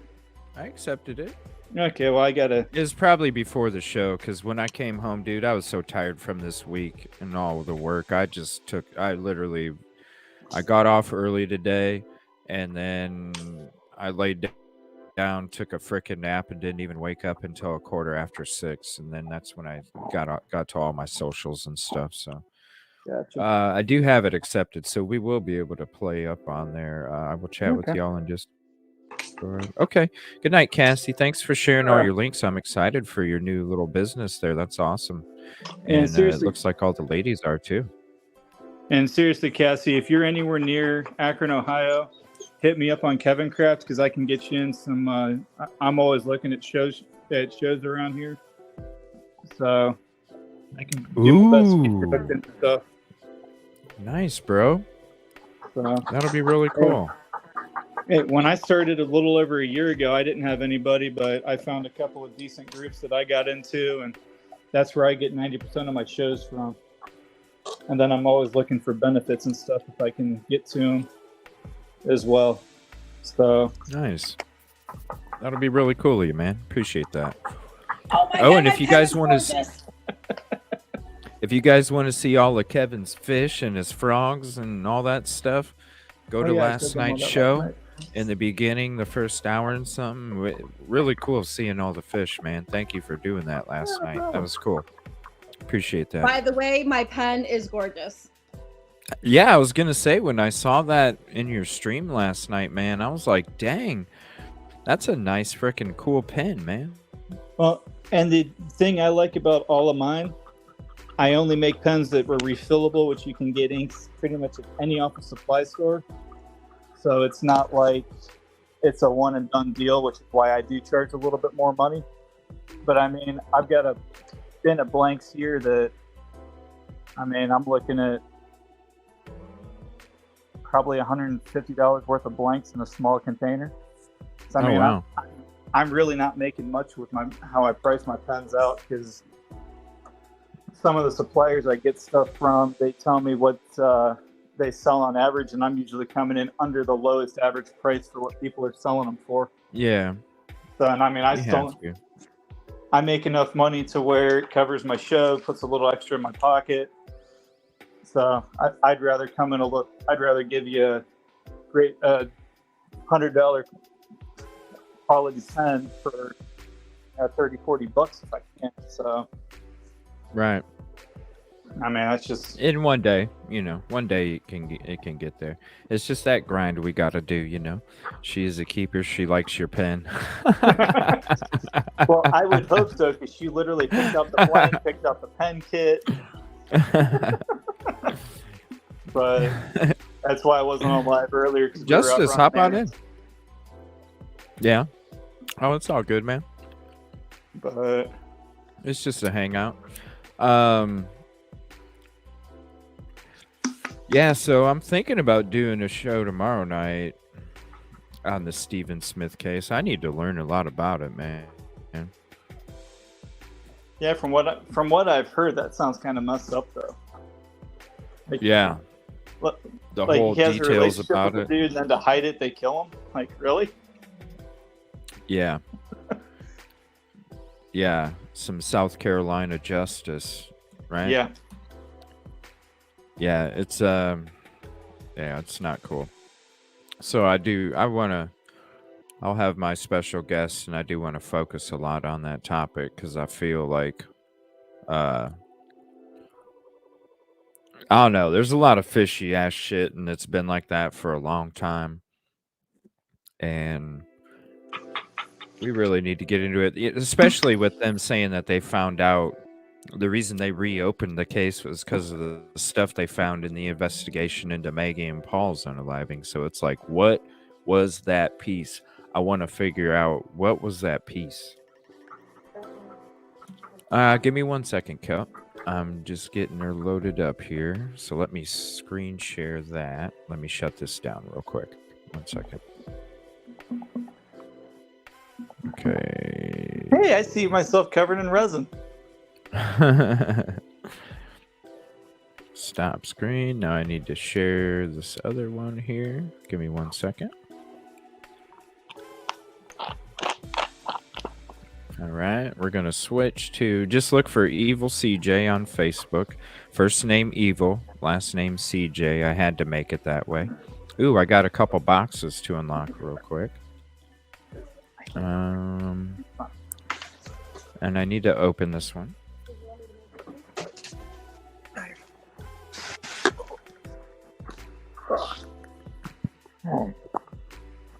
I am now in trash talking position.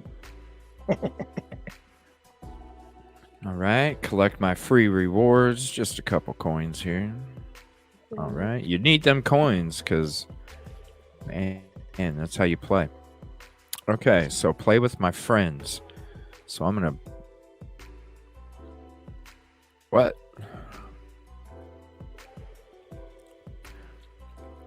Let me see. Unique ID numbers can be found within player profiles. Yours is 432-040-098-3. How am I supposed to remember all that? I know, right? Is there a way you can invite me from your end? I don't know. I'm opening the app up right now. Okay. No, we're using. I was just seeing if people wanted to create, because there's a lot. There's a quiz show on Facebook Games. Check this out. There's a quiz show game. I couldn't believe it. Yeah, quiz show game, bowling, mini golf, golf. I mean, there's so many games we can play together on here. So if you guys don't mind just taking a few minutes or at some other point making a YouTube, Facebook, and hanging out on there too. We still have Casino World and we still have Jackbox.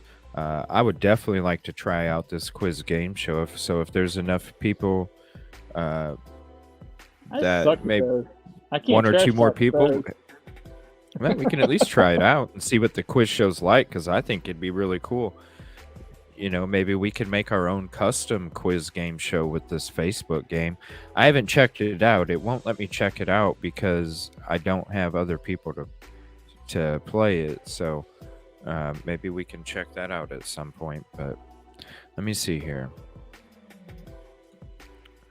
How do I... Oh, wait. Maybe I go here. Play with friends.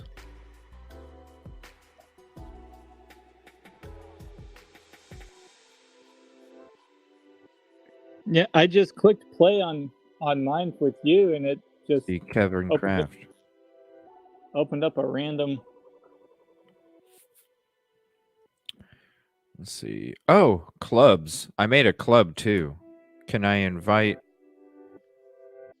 Let's see. Friendly match. Yeah, I got a club now. Evildoers. Thank you, Justice, for the name. Casino emails. Like, really? I never get emails from them. Huh. Where's the club? I wonder what email I have it set up with. Look up the club Evildoers. There we go. That's how we can do this, everybody. Where's the club option?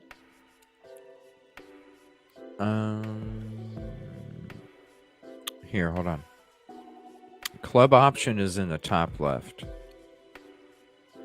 Right by where you're... Let me go to full screen. Hold on. Well, the problem is I'm on a phone, not a computer, so that don't help me much. Yeah, it's top left.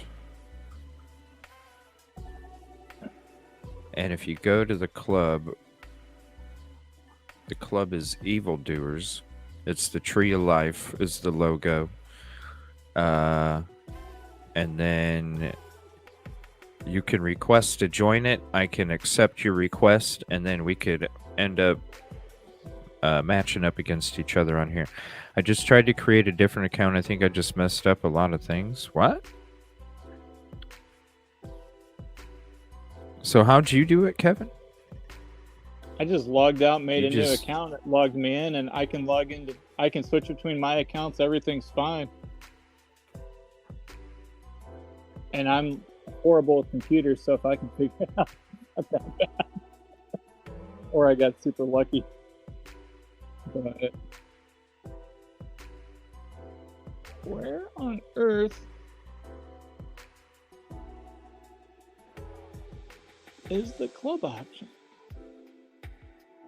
so confused.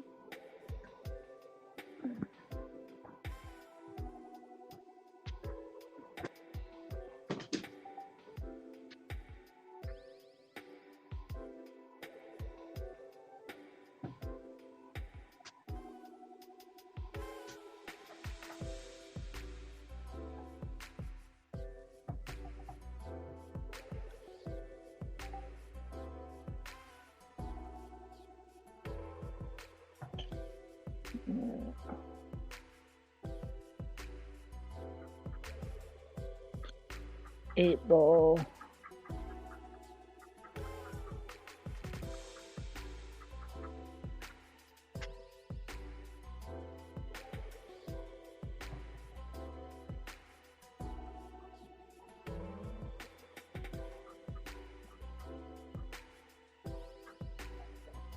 Where the heck is it?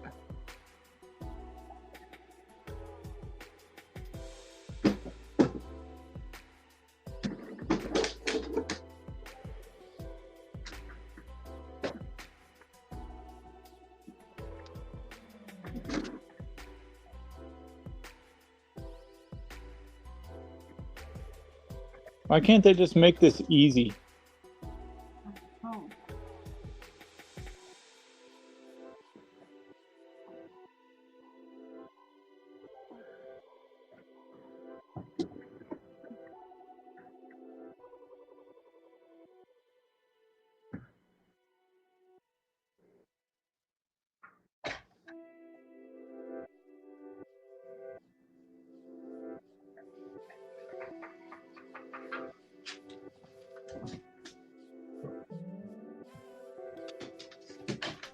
Is anybody there?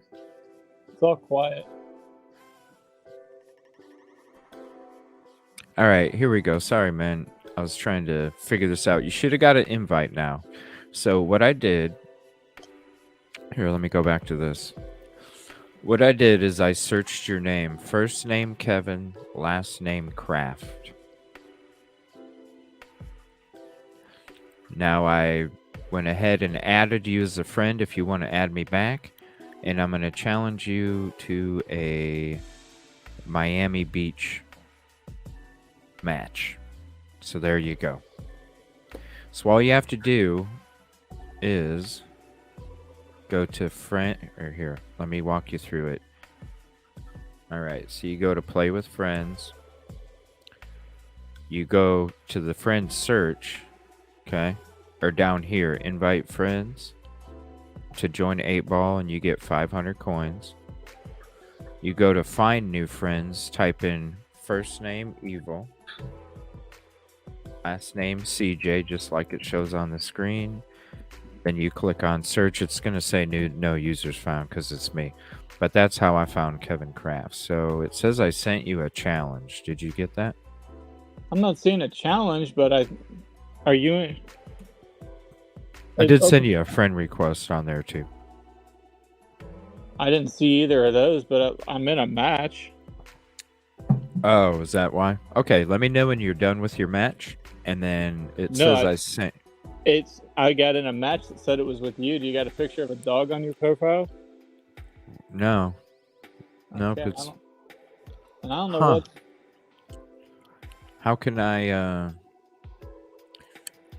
send you an invite to the club? Here we go. Invite friends. Invite to the club. All right, there we go. So you should have some notifications.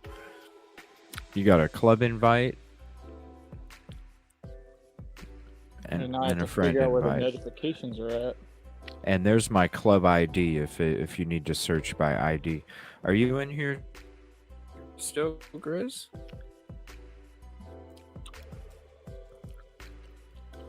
Three accounts to play games. What accounts are you talking about, JSD? We do need to have a bingo night.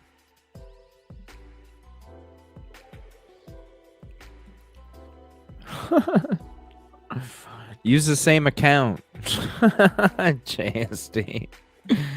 If you have 3 of them, use one of those. I just have 2. I got my real and Because you got to have an account for your YouTube and your shows and stuff. You always have to. Yeah. There's the club. All right. So, can I go to I the wonder if I'm just club? not a high enough level for this. Request gifts.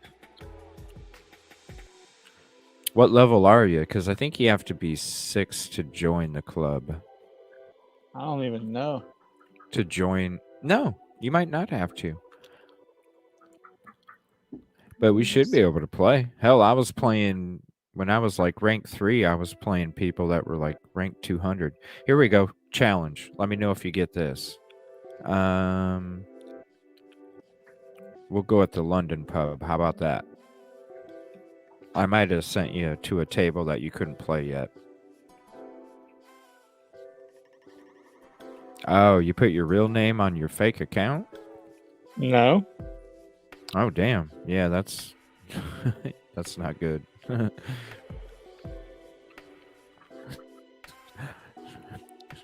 It's a private conversation. It's in my main text channel. What are you talking about, JSD?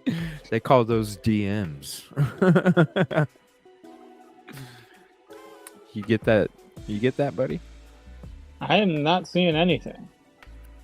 Really? See if you can send me one. I've already tried that several times, but it ain't letting me. Really?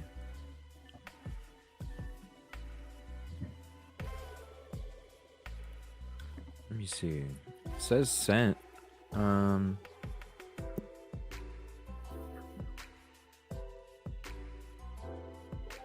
What level are you?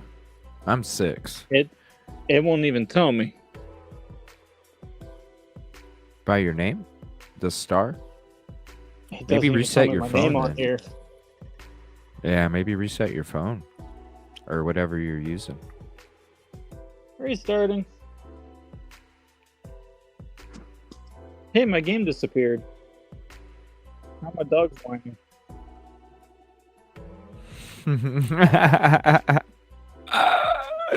Yeah, I'm reading it on live. I keep hearing my notification bell going off on the Discord. What am I missing? I don't like this. I'm missing something. I don't like it.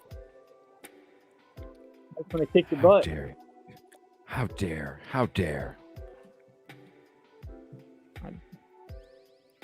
What am I missing? What are you talking about? I have no idea what you're talking about right now, and it's confusing me. Oh, JSD saying that she already created 3 accounts. I just said use one of those 3 to make pool. I mean, if you love pool, I'm not in your DMs. Go to your DMs, ladies. If you're trying to have a conversation, go to your DMs.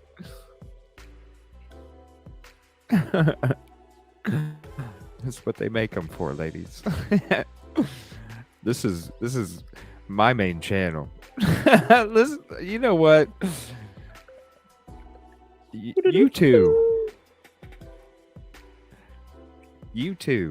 Cassie and JSD. I can't believe you two.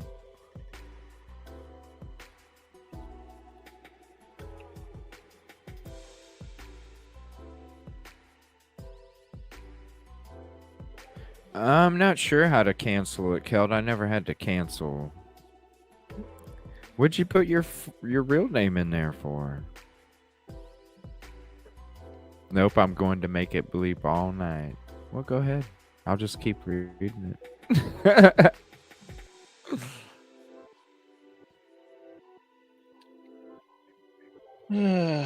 I'm missing too much fun.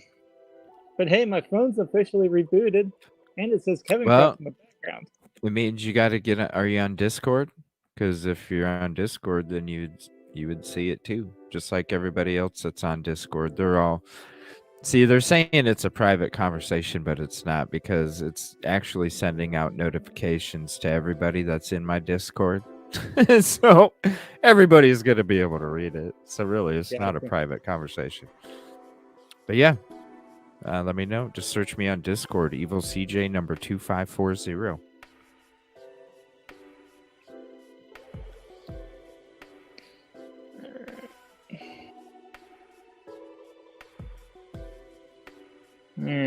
I'm trying to load it up again.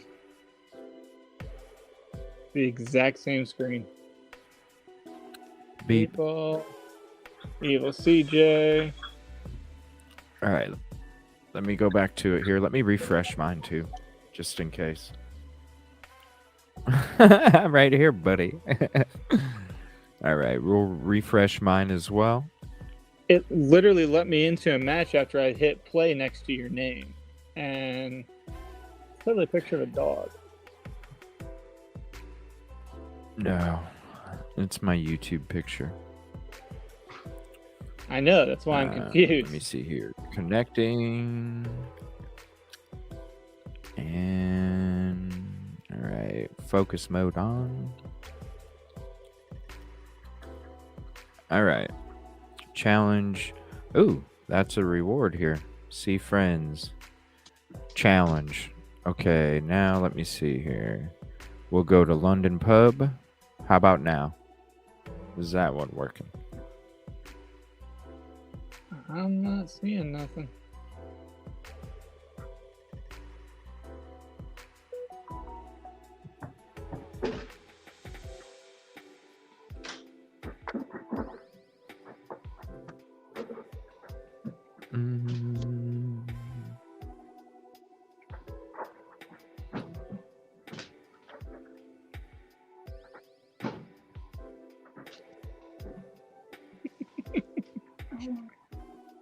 What's he doing?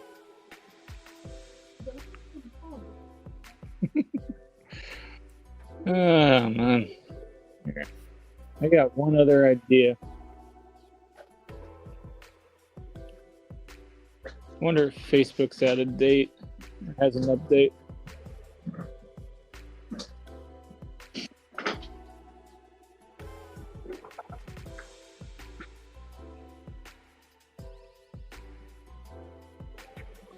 All right, I'm gonna play a game here. Let me know if there's a update on that. Let me knock out one of my games. I wonder, you can get these rings. You have to get so many wins. 5 out of 15. I think I got a couple more days to get 10 more wins to get this cool green ring. Okay, how do I find you? I changed it to Kel IE. First name Evil, last name CJ. And then I'll show you how we can add each other on this pool game. Honestly, I'm about to boot up my hotspot and try this on my laptop. Oh yeah, I love it on the laptop. It's Well, so much easier for me. I don't want to use my trackpad would give me an unfair advantage over you, dude. Or my trackball, I should say. I love my trackball. Let's see.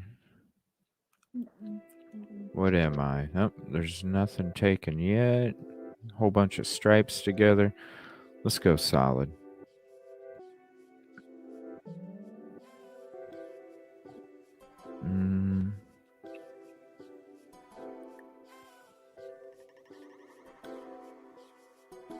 Let's just break all these up.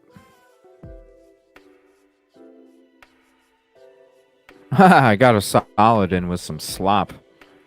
Awesome. We'll get this one out of the way.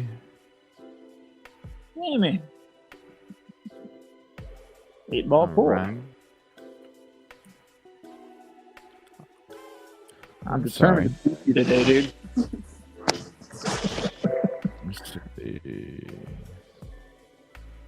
I think I'm being ignored again.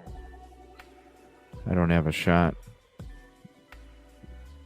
Ignored? What do you mean? I can hear what you're saying.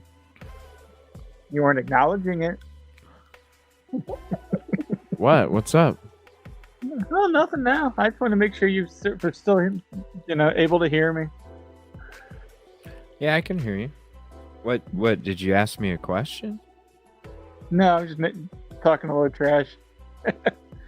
Oh. And I'm starting to get mad at my phone, so I'm trying to. I mean, I heard you trying to maybe switch and stuff like that.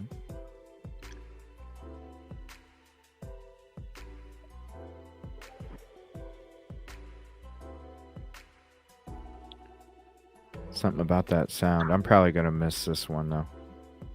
Oh, I'm way off on that. This is weird. Every All time right. I hit play you, it says I'm playing with you, but I don't think it's you. Well, I'm in a match right now, I know. so your invite wouldn't work. Oh. Ain't that you're switching to your computer?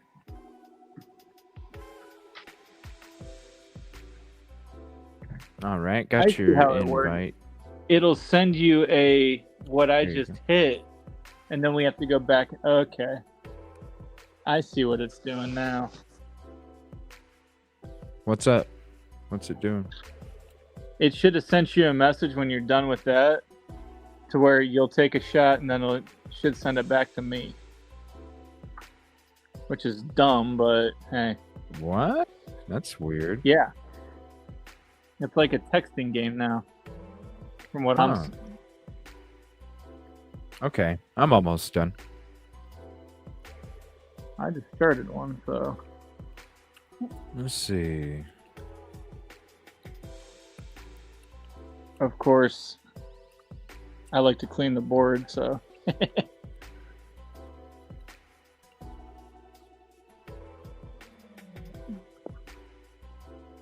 Oh, stop. There we go. Nice, I got the win. Pancakes sounds so good. Game. Beautiful.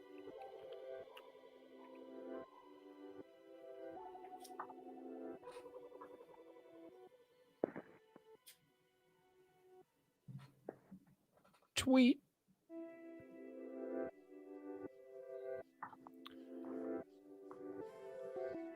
It's a relaxing game. All right, Kelt, let me get you added here. All right, friends, invite friends. Kelt, IE. IE? IE or Ellie? I didn't know Kelt was a cop. What's the... Oh, she's went to go get some food. Let me just look up Kelt.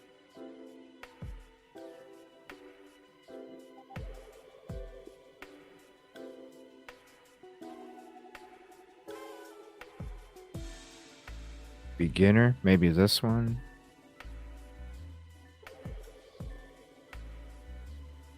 IT. II.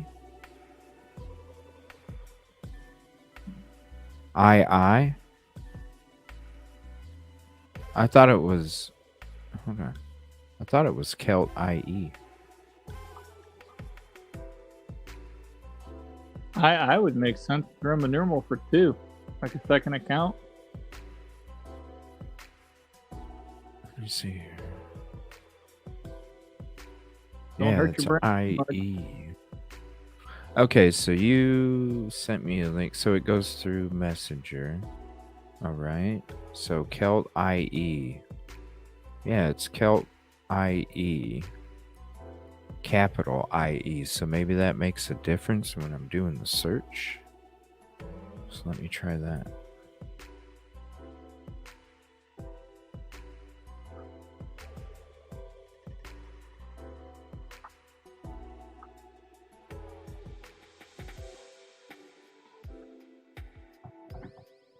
All right, let's see if that works. No. Maybe you have to start a game first before you're registered or something, Kelt, if you're back in here. Is it IE, Kelt? Because that's what I searched.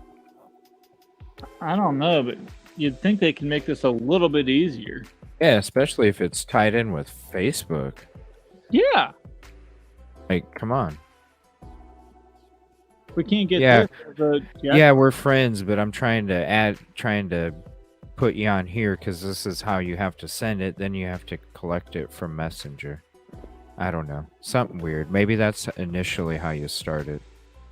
And then after that, you can just use the 8-ball.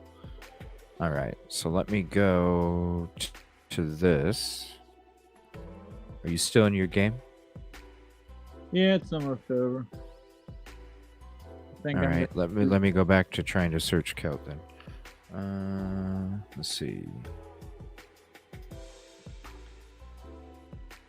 I'll probably just have enough time for a game or two now. It's almost 11 here. Let's see, IB. So my screen is count. Okay, just search me. If you can get to the friends search where it says invite your friend to get 500 coins. Actually, you guys should do that for me because then you'll have more coins to use when you're playing on your own time.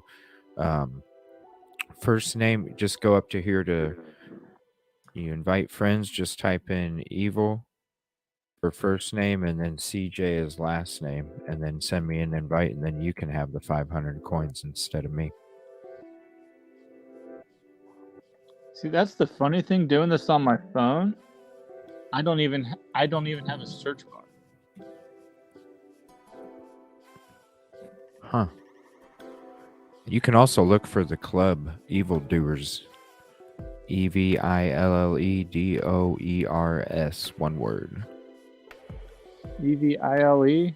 And on there you can do a friendly match online one-on-one as well. Yep, Evildoers.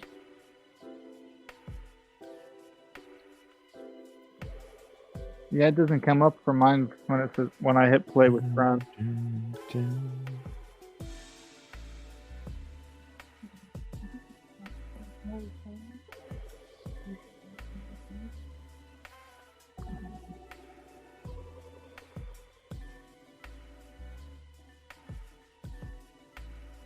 Yep, just let me know when you send me another invite when you're done.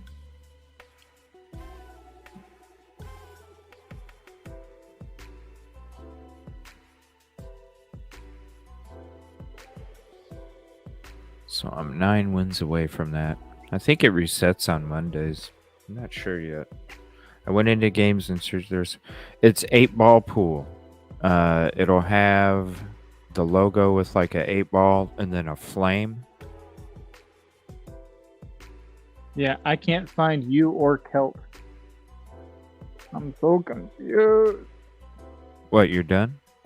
No, I just can't. I'm not finding anybody. Alright, I'm doing what I was trying to not do. Give me your hotspot. That you dog. I'm trying to find you, Kelt, on here, but it won't. Here. Oh, okay. Maybe try this. See if this works, Kelt. See if this link works. Oh.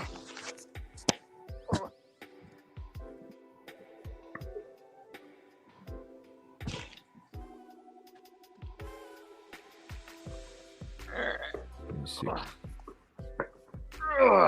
See if that works, Kelt. There you go. That should take you. It's by mini clip.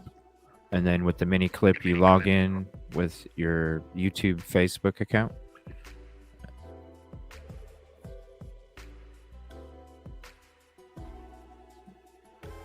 That's why I can't find you. Okay.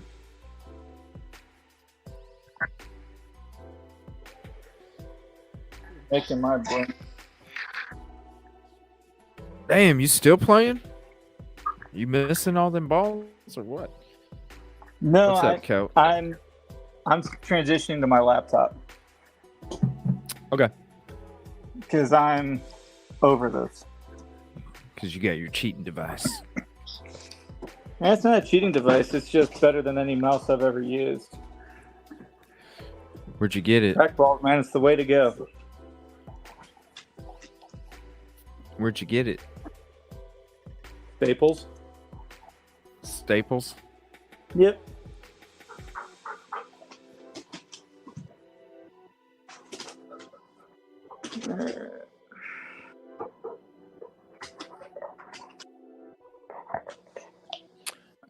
Okay, we'll play next time. I do enjoy this game. It is fun, and it's relaxing too. But once we get all the club, we get everybody in the club, then it's going to be easy peasy because, hell, you just go to the club and you can click friendly match one-on-one to one of your club members. So. I really need to memorize my business phone number, so I don't have to keep looking it up. Just saying. Yeah, Cal, 8-ball with the flames. Let me see. I can probably go to your Kevin Kraft Facebook and tell you the phone number if you need it, man. I got it.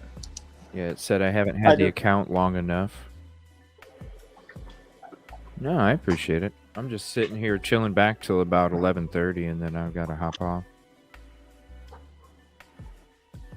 I hate it's to just say a this, hangout it's Friday night. 11:50.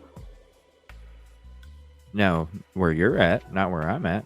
I hate to tell you that. Oh, speaking of time change, don't forget you got daylight savings time coming up. Oh, I know. I get an tomorrow hour less night. at work Sunday. Yeah. Yep. Considering when it went back, I saw it. I was so upset, and then because I was about an hour behind at work, which then put me right where I needed to be. So I caught myself up and took an hour nap. Oh yeah. I got off early today and took myself a long ass nap. Man, they got some really cool fucking tournaments and shit in here too. I might have to play this game a little more than every once in a while. Yeah. Look at all these things. Wow. I would love to get into a tournament. That'd be sweet. I'd have to get me a better mouse though, probably. So I just got some $10 wireless mouse off of Amazon. Yeah, my trackball will run you about $100. So. All right.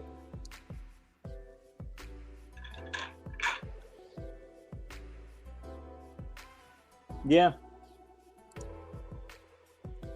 I just want to do it, and it's trying to do it through Messenger again, even on the computer. Okay, well go ahead and do that, and I can click on the new one. Or does it say sent already? Because there's one sitting there from like 10 minutes ago, 15 minutes ago, somewhere around there. I don't know, but... Well, let me try it and see what happens. Let me try it and see what happens.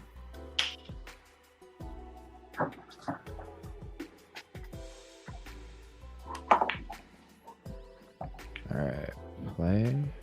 I do not like this with the mouse. Holy cow. No? No, I do not. Dog. In Messenger? You have to play in Messenger? No. Yeah.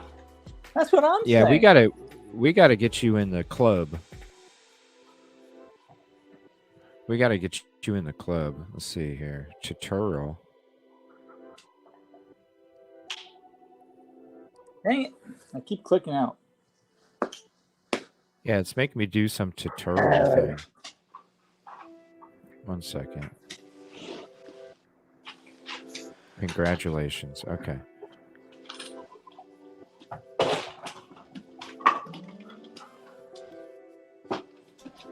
So did you already go? I sent one. Okay, so we're not playing? This is weird. Okay, let me click on that. All right. Where's it going? What the heck? Hold on. This is fucking crazy. Oh yeah, they got chess on here too. Uno? Alright. Let me click on this thing here. Yeah, if we get connected in the club, then it should just be playing on what you guys saw. Okay, are you playing now? Because it just showed you. I'm sitting here idle trying to figure out where I can look up the Evildoers Club. Huh, this is weird. Why through Messenger? I mean, I guess we could through Messenger if that's the case, but that kind of sucks. Yeah, I agree. Because the pool table is so damn small. And when we're playing on a screen this big, I don't. Well, Hey, thanks I'm for on- helping me figure this out, Kevin. Shit. Hey, well, Why is it so once we fucking get this figured difficult, out, it's right? easy for everybody else. Yeah. Yeah, everybody gets to see the easy way to do it because you just come watch us and then you figure out what you have to do. It's a good thing I enjoy It's a good thing I enjoy looking. And if you're more comfortable on the phone, man, just hop back on that shit and we'll figure it out one way or the other. Because I'm sure there's going to be, some people playing on the phone anyway. Yeah.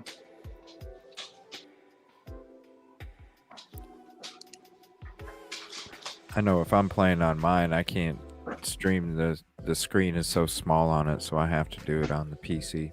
Yeah. In order for it to show up, Yeah. Let me go into Evildoers to show my information. Club ID 155-72893. And I think we can get into tournaments as a club too, so all of us can participate as a team. How do you find that? How do you do that search again? Now that I'm in here, I'm okay. For the club?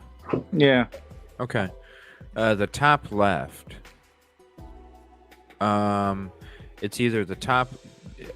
It was on one of these tabs. I could have swore it was in the middle before I created it, but now it's off to the left next to my name. But it was in one of these up here, and it said clubs. You had to be level 6 to create one. That's all I know. Yeah. Well, because I mean, right now. No.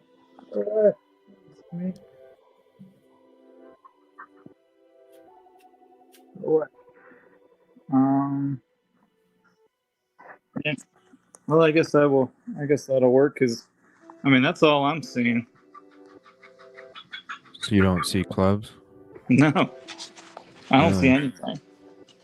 Because I saw it when I first started mine on the PC. I don't know about the phone, but on the PC. And then I was like, oh shit, you got to be level 6. So I just started playing the shit out of it, trying to get to level 6. That way I could open up a club for everybody so we could all play easy peasy. Sorry it's so difficult. I didn't think it would be this difficult, especially being linked up with Facebook. I could see it on the casino game. Because that one did take a while. Yeah. But with this being linked up with Facebook, you would think. Yeah, because like my background looks totally different on this too. Well, are you on the phone? I'm on my computer right now. Oh, really? And the background's different, huh?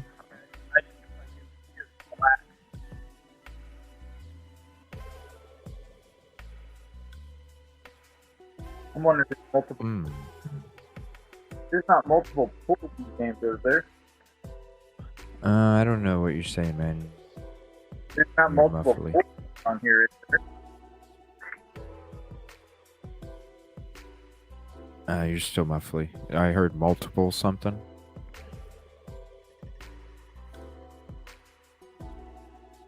Is that any better? Nah. I can't understand what you're saying. I heard, is that better? But it was like, it was a little bit.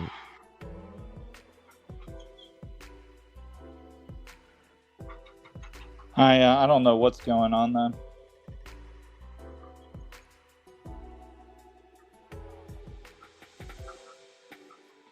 Well, if you like playing on your phone more, right? Or are you trying to play on your... Here, let me send you the link to this. And see, because this is... I go to this website to play. I don't even get on Facebook for it. I just go to this website and then click on my... and then click to link it up with my YouTube Facebook. So maybe click on that link on your PC. And then log in with your Kevin Kraft Facebook, and then I bet you have the same stuff that I do. And I'll put the link in chat too. That way it's in chat on the replay as well. There we go.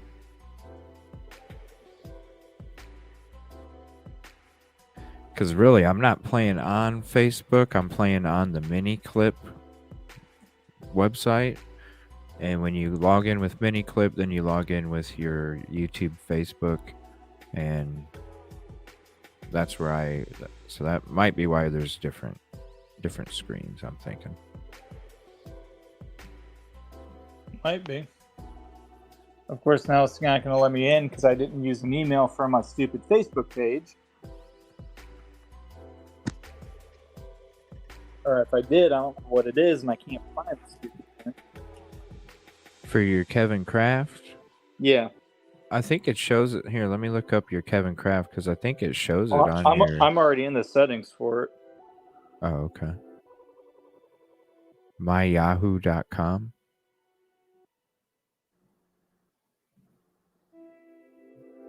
Kevin Kraft at MyYahoo.com. Yeah, no, I did not use that one when I typed this in. No.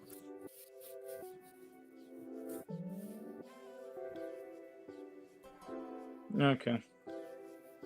Well, that's what I'm going to put in here then.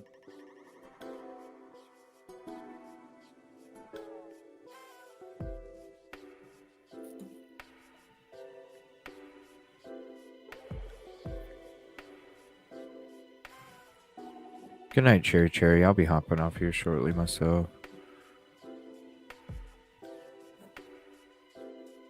I'm starving too. I don't. Why do I have to do all this crap? I don't like this phone. There. The joys of having Android, Apple, and Microsoft.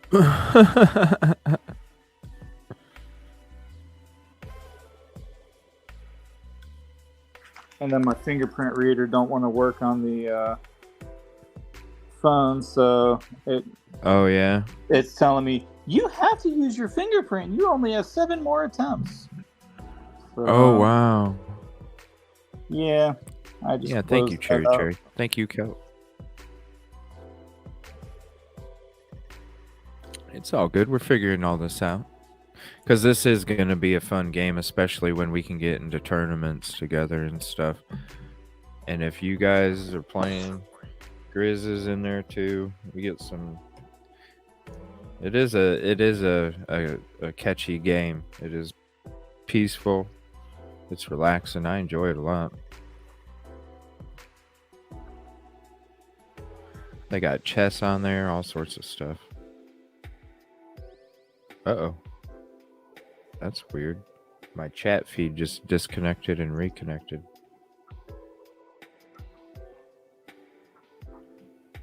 Yeah.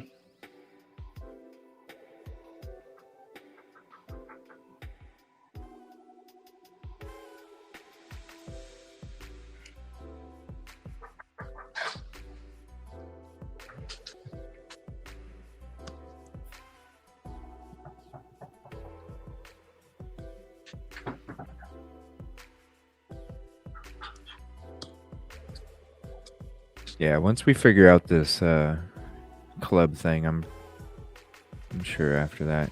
But yeah, anybody just click on that link and it'll take you to that 8-ball pool. We'll figure this out. If not tonight, we'll get it figured out here soon. Because I'll probably be playing it tomorrow. So I'll hit you up whenever I sit back to play some of this. And if you're not busy, man, maybe we could try and figure it out some more or something. Yeah, I it's will not be wanting at to some work. point. It's not wanting to work on my computer, so I'm gonna No. try it back on the phone. Okay.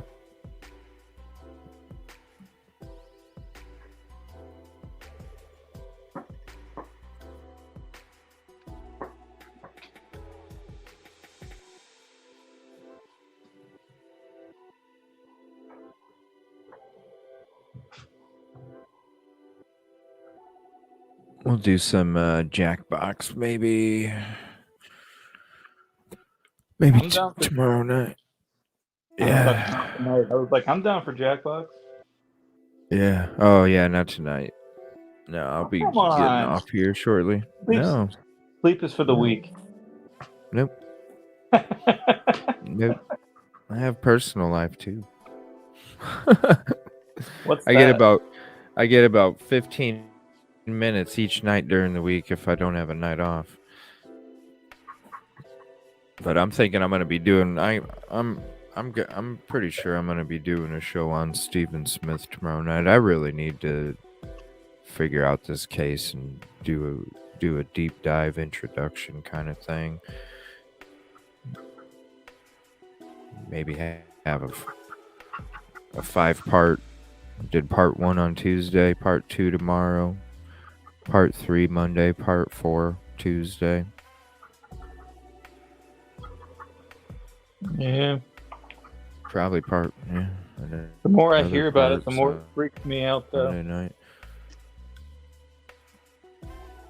It's crazy, when you learn about the evidence and how it's all just, none of it makes sense. None of it at all. You got the highway patrol first responder saying it was obvious it wasn't a hit and run. Then you got the coroner saying it was a hit and run. And it's like, what the fuck? You got them saying it looks like a bullet hole on the left side. There's just so many different. That's why I need to do like a dive on it, because I really need to understand, all right, what the fuck is real, what's not, what's hearsay, what's been proven, what are the facts out there, what's being told, what's being reported. I need to get all this shit down. And then I can start figuring out my questions, my real deep questions. I would love anybody else to throw in questions too. I'll be having my guest on coming up soon, so I'd like to have as many questions as well. I'm sure I'll have a bunch. I just gotta dive into it and let the brain kind of simmer on it and be like, this don't make no damn sense. Like, one thing I really want to know, it's being reported that they had a romantic relationship, Buster and Steven, but that's one thing I would like to know. Was there? Like, was it just hearsay? Was there actually? I want to know the Stephanie, his stepsister or twin sister or some sister, his sister. She knows a lot. I need to look up stuff on her. There's just a lot of, just kind of have an organic show tomorrow. If I'm getting on, I'm pretty sure I will though. Yeah. Kind of go from there.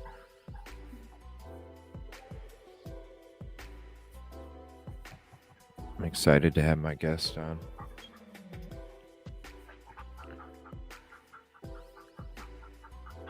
And she said that she'll try and answer any questions that we have, but she might not be able to answer some of them because it's an ongoing investigation and she doesn't want to affect that. So that's totally cool. I'm excited to learn the information we're going to learn from her too. It was so cool though. She was like, "Oh Lord, I need to get you caught up." I'm like, yeah, let's do it.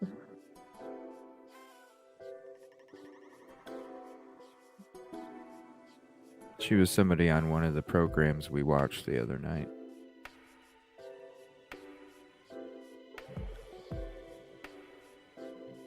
And I'm very excited.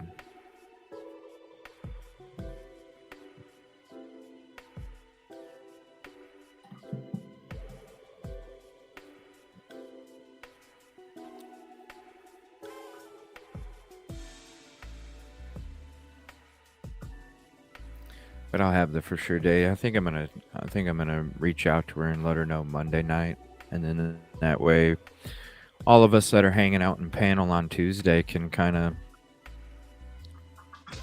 talk about it, talk about all this stuff. So I'm thinking thinking Monday night, so I'm gonna reach out to her tomorrow morning and see if Monday night's cool. Alright. That's what I'm thinking. By the way, I'm logged in, but I'm a level 2, so I'm guessing I gotta play more to be able to get into everything. So, Okay. Let me see here.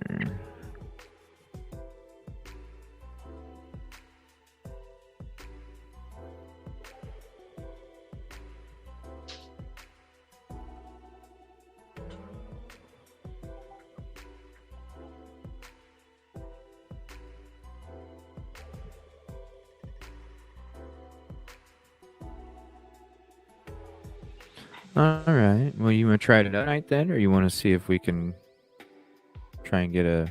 Can you see how to search a club? I'm not seeing it on Or here, is it still not so showing you how to do that? yeah, I'm guessing I Okay. just got to be a level 2 at this point, so I'll just have to play a bunch. Oh darn, I have to play a full game. Okay. Well, well, I know I had to get to level 6 to make one. I don't know if you need to get to level 6 to join one. So that might be the Yeah. case too. But I know when I first started playing, I saw the club, and that's when I was like level 2, and that's when I was like, oh shoot, I got to get to 6 just to create one. So Yeah. well, I appreciate you trying to figure it out with me, man. We'll get it figured out another time, and then we'll start hitting the cue sticks. Wait, Be so off you and want to rolling. I smack kind of want sticks to get against into each some other? of these strings. Do what? So you want to I didn't smack hear your what you stick said. into mine? Is that what you just said? No. Shooting pool, man. Hey, if Kel I'll was leave on, you that know up to she would you. have said it. Yeah, I was gonna say I'll leave that up to you and Kel. I'll leave that up I'm to still you too. scarred for life about the '90s thing that all the guys wanted Yeah. back then. I know. I'm still thinking about making that the infamous Lost 99. I'm You still should. thinking. I would greatly I'm- appreciate that because there's no amount of bleach in the world is going to remove that from my memory.